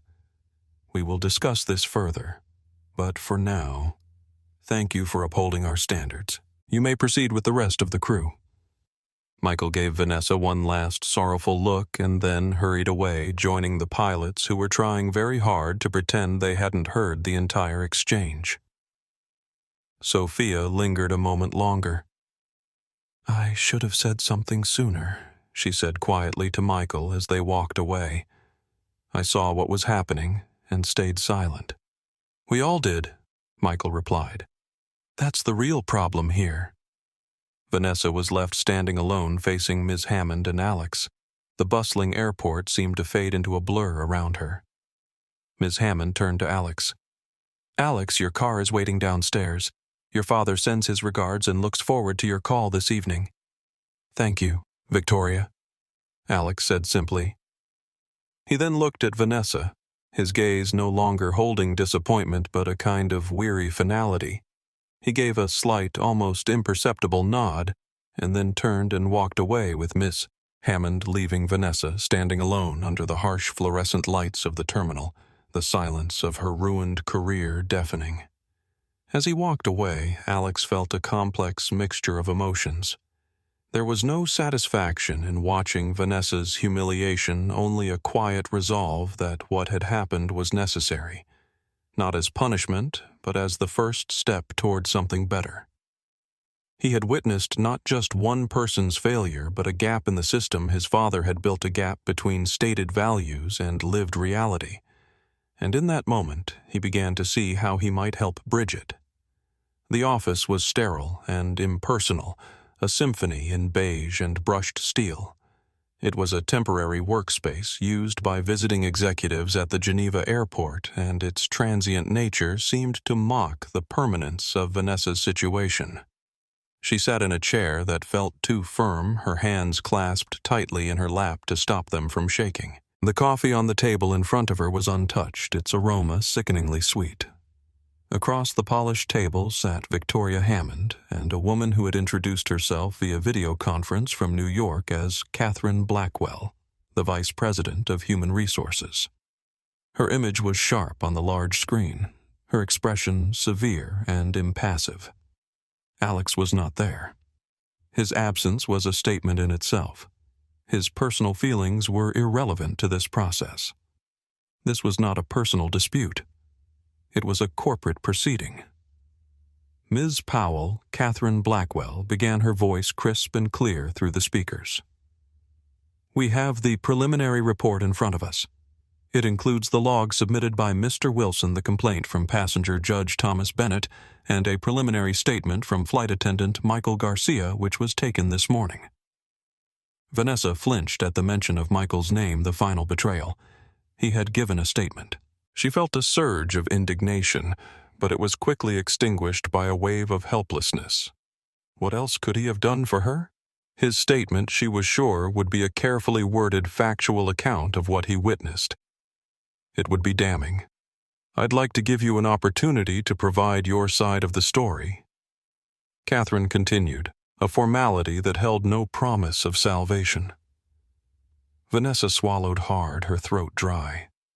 It was a misunderstanding. She began the word sounding weak and hollow even to her own ears. The gate was incredibly busy. I was under a lot of stress. I may have been abrupt, but I never intended to cause offense. Victoria Hammond, who had been silent until now, steepled her fingers and leaned forward slightly. Vanessa, she said, using her first name in a way that felt like a doctor addressing a terminal patient. Let's be very clear. The report doesn't allege abruptness. It details a consistent pattern of targeted unprofessional conduct over a 10-hour period. It began with a challenge to a passenger's right to be in the first-class line. She picked up a tablet and read from it. Oh, honey, I think you've made a wrong turn. Did you win a competition? These are your words, are they not? Vanessa's face burned with shame. Hearing them repeated in this cold, sterile room was a new kind of humiliation. I don't remember the exact words, but it was meant as a joke, a bit of banter. A joke. Catherine Blackwell's voice cut in from the screen sharp as glass. Judge Bennett, a passenger with no connection to Mr. Wilson, did not perceive it as a joke. He called it a disgusting display of condescension. Flight attendant Garcia, in his statement, described your tone as openly contemptuous. Mr. Wilson, in his log, noted that you laughed at his ticket. Do you deny laughing, Ms. Powell? It was just a small chuckle, she stammered. He looked so young. I was just surprised, that's all. Surprised by what exactly? Victoria Hammond asked, her eyes narrowing. Skyline Airlines is a global carrier. We fly people of all ages, all nationalities, all races, in all of our cabins. What precisely was so surprising about a young black man holding a first-class ticket that it warranted laughter? The question hung in the air, a direct and unanswerable indictment of her prejudice. She had no answer that wouldn't condemn her completely. She had laughed because he didn't fit her mental image of a first-class passenger. She had laughed because in her twisted worldview he didn't belong. A memory flashed through her mind. Her own son's face, devastated after receiving his third college rejection letter. Mom, it's not fair, he had cried. They're just letting in minorities to fill quotas. Kids with worse grades than mine are getting accepted because of their skin color. She had comforted him, reinforced his narrative, feeding his sense of victimhood and entitlement, rather than encouraging him to work harder or consider how his essays and extracurriculars compared to others. Now facing the consequences of her own prejudice, she wondered what lessons she had really taught him. She slumped in her chair, the fight draining out of her. I made a mistake, she whispered. You made a series of choices, Catherine Blackwell corrected her coldly. You chose to ignore a call light for 15 minutes. You chose to make insinuating remarks about the passenger having a sponsor. You chose to use your access to the passenger manifest to investigate the source of his ticket payment, a severe breach of passenger privacy. That was the charge that sealed it. It wasn't just about rudeness anymore. It was a flagrant violation of company policy and data privacy laws. This company, Victoria Hammond said, her voice low but intense, was built on a single core principle: dignity. James Wilson built this airline to connect people, not to create barriers. He believes that the logo on the tail of our aircraft is a promise, and that promise is upheld or broken by the actions of every single employee. What you did was not just an insult to a passenger. It was an insult to Mr. Wilson, to the 50,000 employees of this company, and to the very principles it was founded on. She paused, letting the weight of her words settle. Your conduct was not a mistake. It was a betrayal. Vanessa finally broke. The tears she had been holding back began to stream down her face, hot and silent. They were not tears of remorse, but tears of self-pity. Tears for her lost job, her shattered pride, her uncertain future. I have been with this airline for 22 years, she choked out. 22 years. I have given my life to this job. I've missed birthdays, holidays for this company, and the company has compensated you for that service, Catherine Blackwell said, unmoved. Loyalty is not a shield for misconduct. 22 years of service makes your behavior less excusable, not more. You of all people should have known better. Victoria Hammond stood up, signaling the end of the meeting. The investigation will proceed, but your suspension is indefinite. HR will be in touch regarding the final disposition of your employment, but I would advise you to prepare for the worst. The flight we have arranged for you back to New York leaves at 6:00 p.m. tomorrow. An HR escort will meet you at JFK. Please leave your company phone and tablet on the table. Vanessa looked up at her face a mess of running mascara and despair. She saw no pity in Victoria's eyes, no flicker of compassion, only the cold, hard finality of a corporate execution. She was no longer Vanessa Powell, a 22-year veteran flight attendant. She was a liability being managed. She slowly placed her company-issued devices on the table. They clacked against the polished surface, the sound echoing the closing of a door on her entire life. As she stood to leave a broken, shuffling figure, she finally understood. Alex Wilson hadn't gotten her fired. She had gotten herself fired.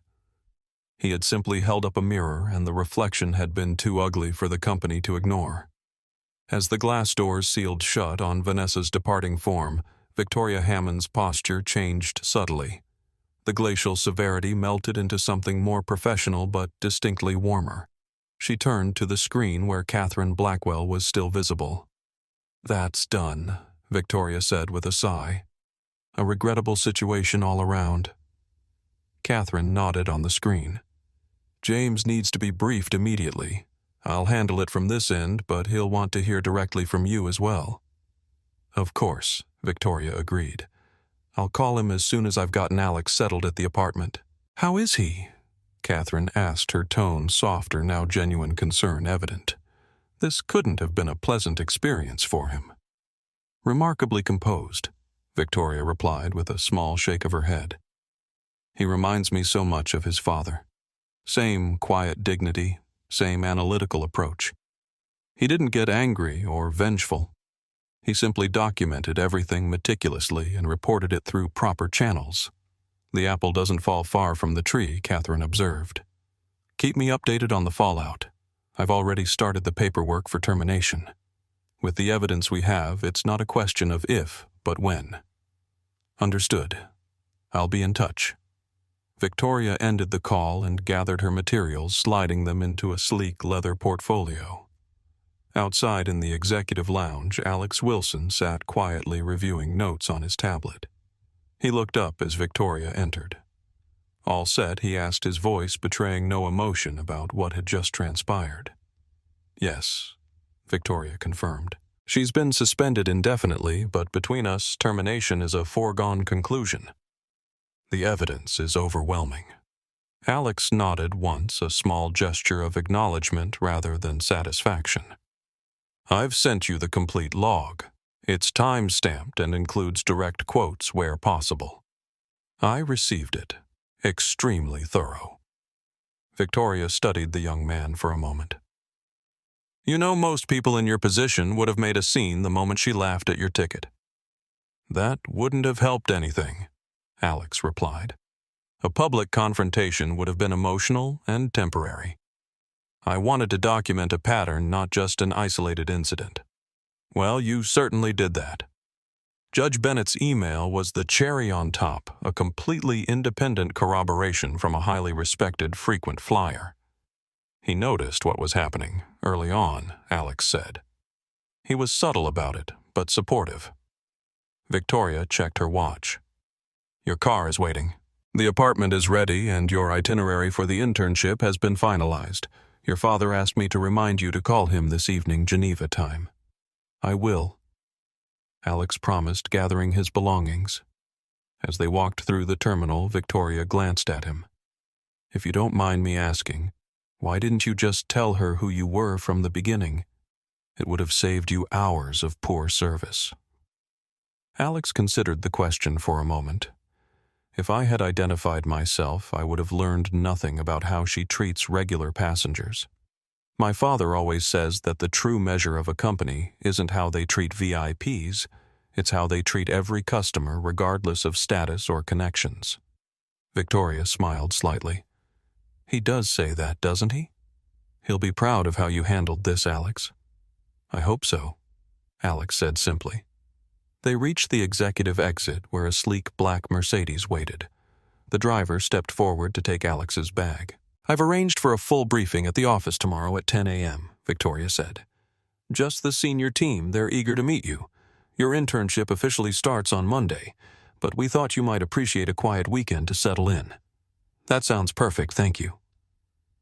As Alex prepared to enter the car, Victoria added, What happened today? It's not representative of who we are as a company. I know that Alex assured her. If it were, my father wouldn't have devoted his life to building Skyline. One employee doesn't define an organization, but how the organization responds to that employee's actions that says everything. Victoria nodded, impressed once again by his maturity. Safe travels, Alex. I'll see you tomorrow. As the car pulled away, Victoria took out her phone and dialed a familiar number. It was answered on the second ring. James. It's Victoria. I've just put Alex in the car. Yes, he's fine. Handled it like a true Wilson. You should be very proud. I'm heading back to the office now to initiate the formal proceedings. Of course. I'll keep you updated every step of the way. She ended the call and looked in the direction of the departing car, a thoughtful expression on her face. What had begun as an ugly incident had revealed something unexpected, a glimpse of the next generation of leadership, quiet and measured, but no less formidable. The black Mercedes glided through the streets of Geneva, its tinted windows shielding Alex from the curious gazes of passers-by. Inside, surrounded by the scent of fine leather and the quiet hum of the climate control, Alex finally allowed himself a moment of reflection. The adrenaline that had kept him sharp and focused throughout the long flight was beginning to ebb, leaving behind a hollow sensation in his chest. He wasn't angry, not anymore. What he felt was a complex mixture of disappointment, resolve, and a quiet determination that something positive should emerge from this unpleasant experience. For a brief moment he questioned his decision not to reveal his identity earlier. Would it have spared him the discomfort? Certainly. Would it have taught Vanessa a lesson? Perhaps, but it would have taught the wrong lesson not to judge people by their appearance, but to be more careful about who you judge. That wasn't real change. That was just self-preservation. He took out his phone and looked at the time. It was just past 9 a.m. in Geneva, which meant it was 3 a.m. in New York. His father would be asleep, but he knew James Wilson well enough to know that he'd want to hear from his son as soon as possible, regardless of the hour. Alex hesitated, then put the phone away. There would be time for that conversation later when he could approach it with clarity rather than the lingering emotions of the encounter. Geneva unfurled outside his window. Elegant architecture, pristine streets, the glittering expanse of the lake in the distance. Under other circumstances, he would have been drinking in the sights, excited about the summer ahead. Now his mind kept returning to the image of Vanessa's face as the realization of who he was had dawned on her. Not remorse for her actions, but fear of their consequences.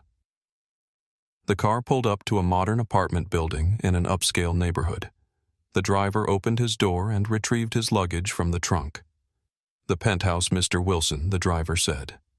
"Ms. Hammond has arranged for everything you might need. There's a welcome package on the kitchen counter with all the information about the apartment neighborhood and your schedule." "Thank you," Alex replied, accepting the keycard the driver offered. The elevator ascended silently to the top floor. When the doors opened, Alex found himself in a spacious, elegantly appointed apartment with floor-to-ceiling windows offering a breathtaking view of Lake Geneva and the distant Alps. It was beautiful, serene, and at this moment, utterly overwhelming. He set his bag down and walked to the windows, watching the sunlight play on the lake's surface. This was supposed to be the beginning of an exciting chapter, his first real step into his father's world. Instead, it had begun with an ugly reminder of the barriers that still existed even in spaces designed to transcend them. His phone rang. The screen displayed, "Dad." Alex took a deep breath and answered. "Hey, Dad. Alex." James Wilson's deep voice came through clearly, warm with concern. "Victoria just called me. Are you okay?" "I'm fine," Alex assured him. "Just arrived at the apartment. Tell me what happened." "Your version, not the corporate report." Alex recounted the events from the beginning, the gate incident, the series of slights during the flight, his decision to document rather than confront, and finally the arrival in Geneva. James listened without interrupting. When Alex finished, there was a moment of silence on the line. "I'm sorry you had to experience that," James finally said, his voice heavy with a mixture of anger and sadness. "But I want you to know that I'm incredibly proud of how you handled it." "I just did what you taught me," Alex replied. "Document, don't escalate. Focus on facts, not emotions." "There's a difference between knowing the principle and having the discipline to apply it in the moment, especially when you're being personally attacked," James said. "Many grown men with decades more experience wouldn't have shown the restraint and strategic thinking you displayed." Alex moved to the kitchen and found a bottle of water in the refrigerator. "I kept thinking about what you always say, that true character is revealed in how you treat people when you have nothing to gain from them. And true leadership is shown in how you respond when disrespected." James completed the familiar saying. "Alex, I don't want this experience to color your view of the company or your internship. What happened was the failure of an individual, not the organization." I know that Alex assured him. Michael and Sophia were professional and kind. Judge Bennett spoke up when he saw what was happening. The corporate response was immediate and appropriate. The system worked even if one person within it didn't. James sighed. "Victoria is handling the formal proceedings. Ms. Powell will be terminated. That's non-negotiable given the severity and pattern of her conduct. But I'm more interested in what we can learn from this, how we can prevent it from happening to others who don't have your last name to protect them." This was familiar territory. James Wilson's approach to any problem was always to look beyond the immediate incident to the underlying patterns and potential improvements. It was how he had built Skyline from the ground up, constantly refining and elevating. "I have some thoughts on that," Alex said, feeling his analytical mind engage with the challenge. "It's not just about punishing one flight attendant. There's something deeper that needs addressing." "Tell me," James encouraged. Alex hesitated suddenly, feeling the weight of responsibility. He thought about Judge Bennett's comments about his father's own experience with discrimination that had sparked the creation of Skyline. "Dad, I was just one passenger who happened to be in a position to document what happened and have it taken seriously. But how many others experience the same treatment and just have to endure it. Too many, James acknowledged grimly. What struck me was the gap between our corporate values and what actually happens in practice. Alex continued, warming to his subject. Everyone knows Skyline's commitment to dignity on paper. It's in our mission statement and our training materials. But somehow, a 22-year veteran flight attendant still felt comfortable showing blatant prejudice. That suggests a disconnect between stated principles and lived reality. You're right, James said. It's not enough to have the right values written down somewhere. They have to be embedded in everything we do, reinforced at every level, measured and held accountable. Exactly. I need to organize my ideas first, Alex replied. Let me call you back this evening when I've had time to think it through properly. Of course. Get some rest. You've earned it. As they said their goodbyes, Alex felt a renewed sense of purpose. What had begun as an ugly confrontation could become the catalyst for meaningful change if he approached it with the same methodical care he'd shown on the flight. He walked back to the panoramic windows, watching boats crisscross the lake's surface. The mountains in the distance stood solid and permanent, a reminder that some things endured beyond the temporary unpleasantness of human failings. In his pocket, his phone buzzed with a text message from Victoria Hammond. Full briefing postponed to Monday at your father's request. Take the weekend to settle in. Car will be at your disposal if needed. Call if you require anything. Alex sent a brief acknowledgement, then set an alarm for a 2-hour nap. The flight's fatigue was catching up with him, and he needed clarity for what came next. As he drifted into sleep, his mind was already cataloging ideas, potential approaches, ways to transform this individual incident into organizational improvement. Across the city, in a considerably less luxurious hotel room, Vanessa Powell sat on the edge of a bed, staring at the wall. Her company phone and tablet were gone. Her crew ID was gone. Her uniform hung in the closet, suddenly nothing more than fabric with no authority. 22 years of identity stripped away in less than 22 minutes. She had not yet cried, not really. The tears in Victoria Hammond's office had been performative, a desperate plea for mercy. Now, alone with the reality of what she had done and what it would cost her, she felt hollow. Her personal phone rang. The caller ID showed Michael Garcia. She hesitated, then answered. "What do you want?" Her voice was flat, defensive. "Just checking if you're okay," Michael said, his tone careful. "If I'm okay?" Vanessa laughed, a harsh sound. "I'm suspended, about to be fired, and blacklisted in the industry I've given my entire adult life to. No, Michael.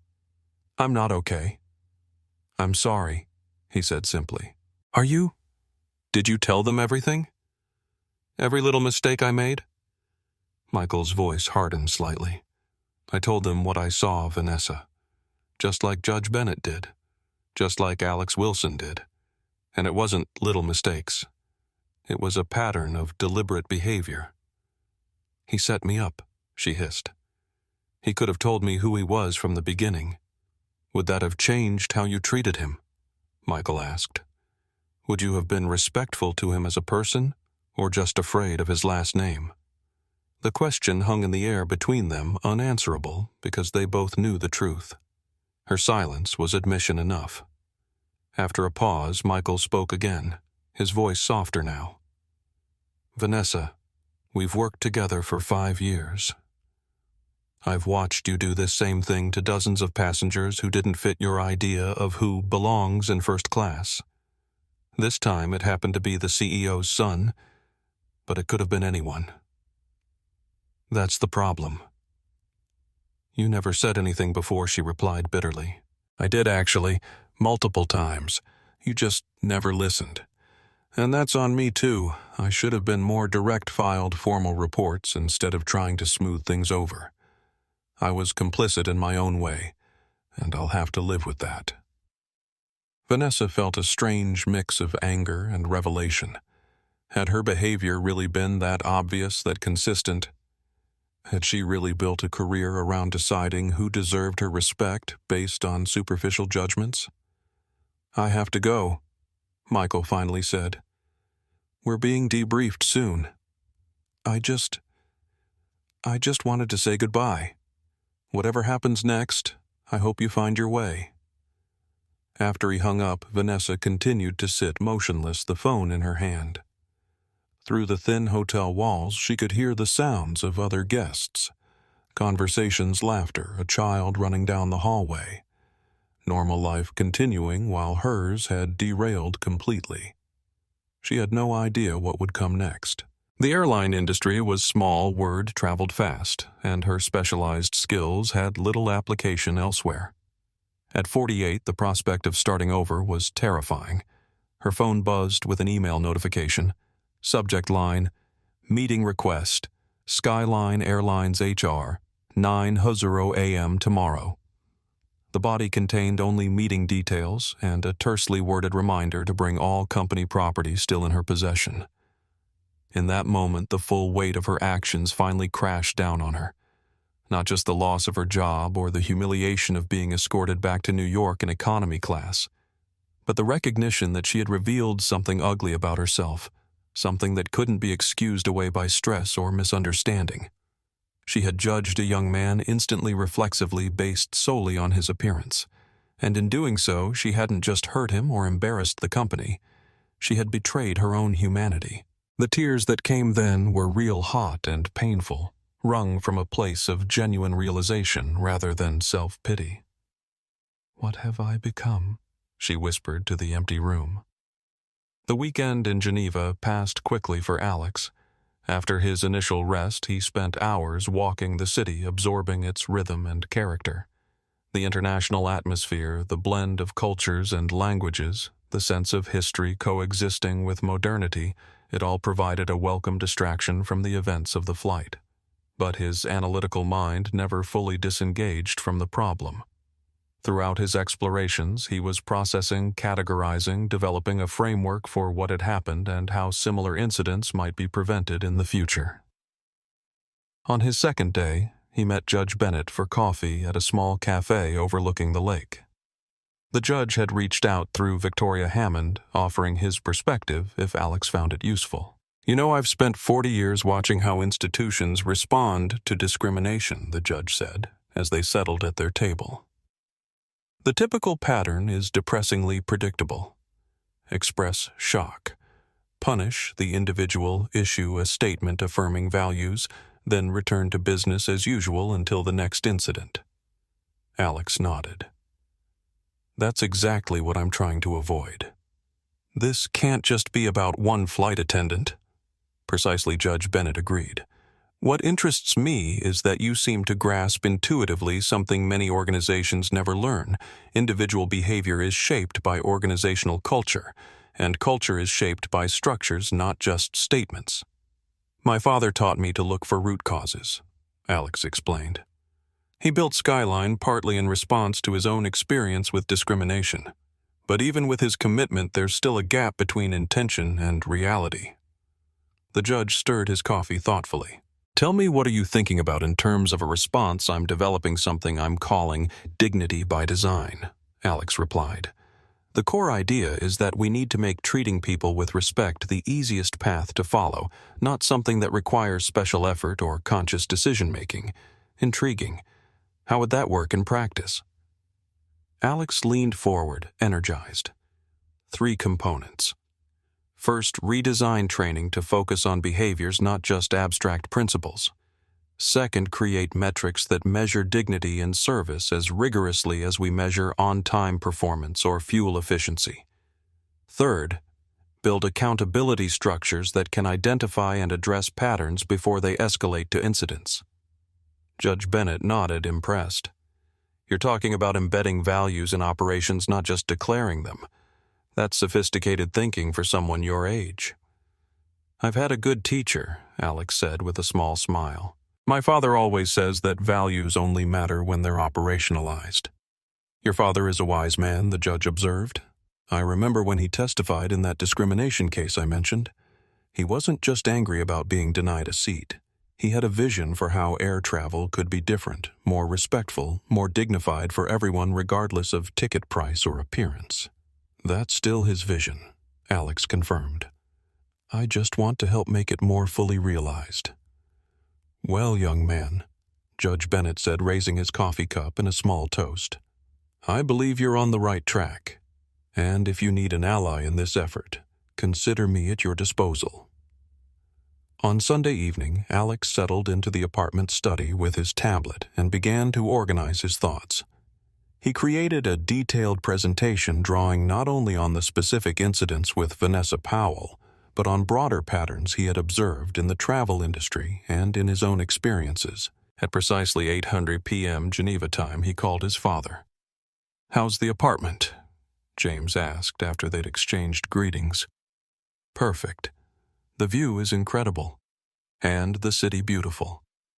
I've walked about 20 miles in the last 2 days. But Dad, I want to talk about what happened on the flight." "I thought you might," James replied, and Alex could hear the smile in his voice. "You've been thinking." "I have. And I don't want this to just be about one flight attendant losing her job. There's an opportunity here to address something bigger." "I'm listening."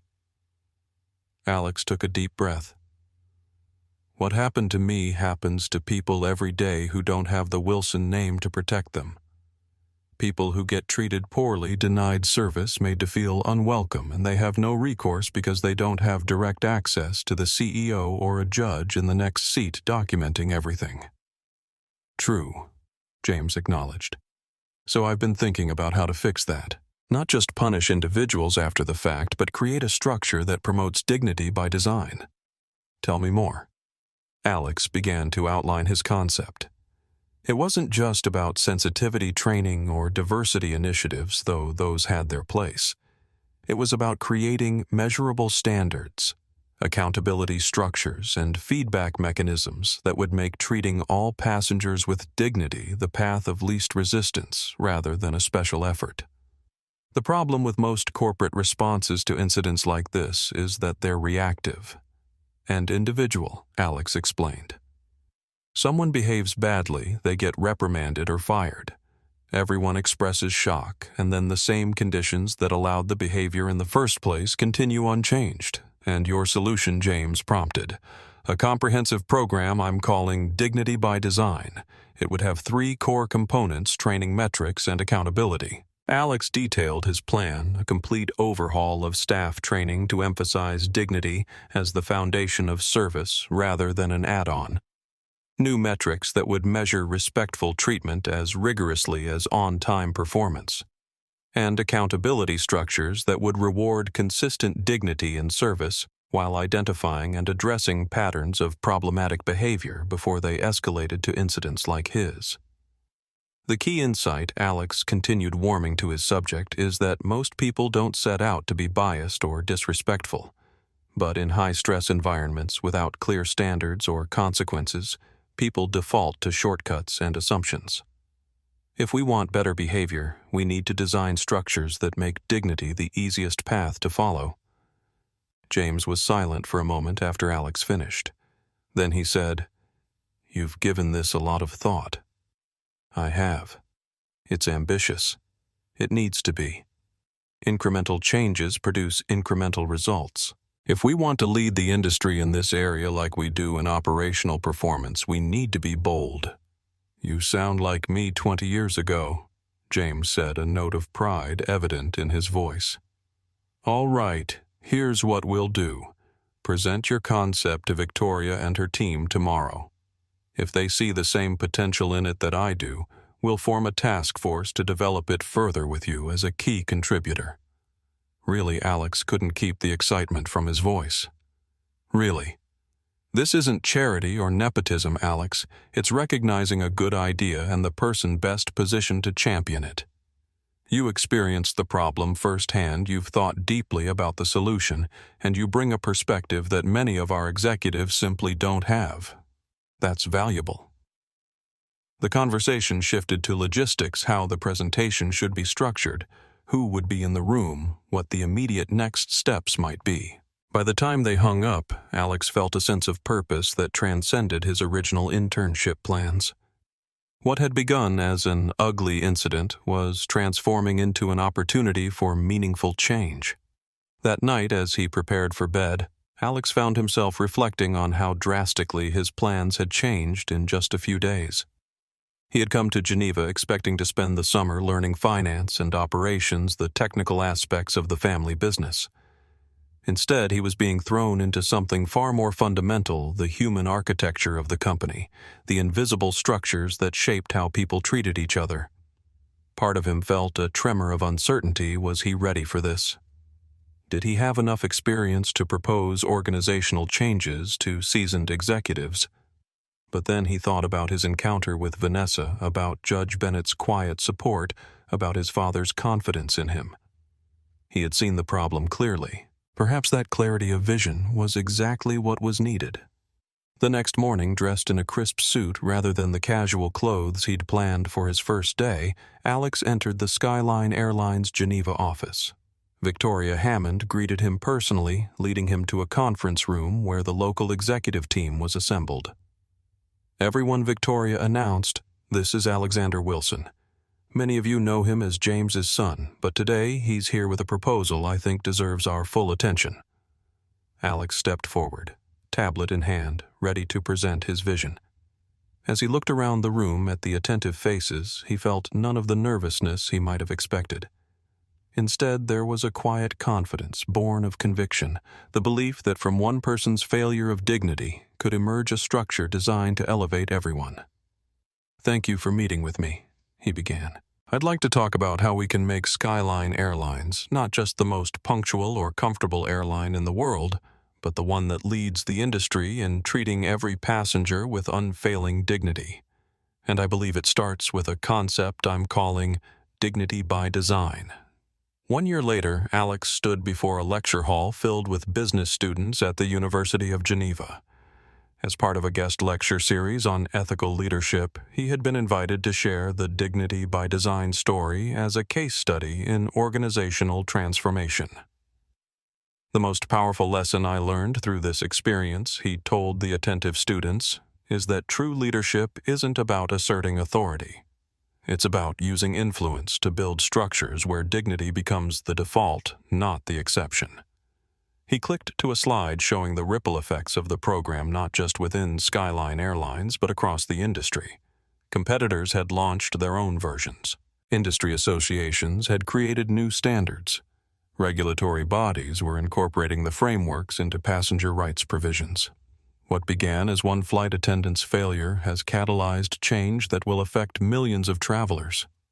Alex continued, "Not because we focused on punishing that individual, but because we recognized the opportunity to address the underlying conditions that allowed her behavior to develop unchecked."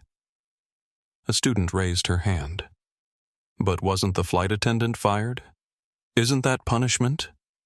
"She was held accountable for her actions." "Yes," Alex acknowledged. "Individual accountability is necessary. But if we had stopped there, simply terminated her and moved on, we would have missed the bigger opportunity." The question that drove Dignity by Design wasn't, how do we punish one employee, but how do we create conditions where this behavior becomes the exception rather than a common occurrence? The following week, Alex boarded another Skyline flight, this time returning to New York for a brief visit home. As he settled into his seat, the flight attendant, someone he had never met before, greeted him with genuine warmth. "Welcome aboard, Mr. Wilson," she said, her smile reaching her eyes. "It's an honor to have you with us today." "Thank you," he replied. "But please, it's just Alex." As the aircraft lifted from the runway, carrying him homeward, Alex felt a sense of completion. The circle that had begun with humiliation and documentation had transformed into recognition and implementation. But more importantly, it had catalyzed his own growth from a young man seeking to prove himself to a leader focused on creating structures that brought out the best in others. Vanessa Powell's laughter at his ticket had been meant to diminish him. Instead, it had revealed the true measure of his character not in his reaction to the insult, but in his response to the opportunity it created. It was a lesson he would carry forward whatever challenges the future might hold, that the most powerful response to disrespect isn't outrage or revenge, but transformation. True justice isn't just about punishing one person's bias. It's about rebuilding structures so that dignity becomes the foundation, not an afterthought. As the aircraft reached cruising altitude, Alex opened his tablet to review the latest Dignity by Design metrics. The numbers were encouraging, but it was the stories behind them that mattered most. Thousands of travelers experiencing respect, regardless of appearance, millions of interactions shaped by structures designed to elevate rather than diminish. Each one a small victory over the prejudice that had once targeted him. Each one a testament to the power of responding to adversity with vision rather than vengeance. If this story touched you, please hit that like button and subscribe to our channel. Share it with someone who needs to hear that dignity isn't just a word, it's a choice we make every day. And remember, sometimes the most powerful response to disrespect isn't outrage, but transformation. Thanks for watching, and we'll see you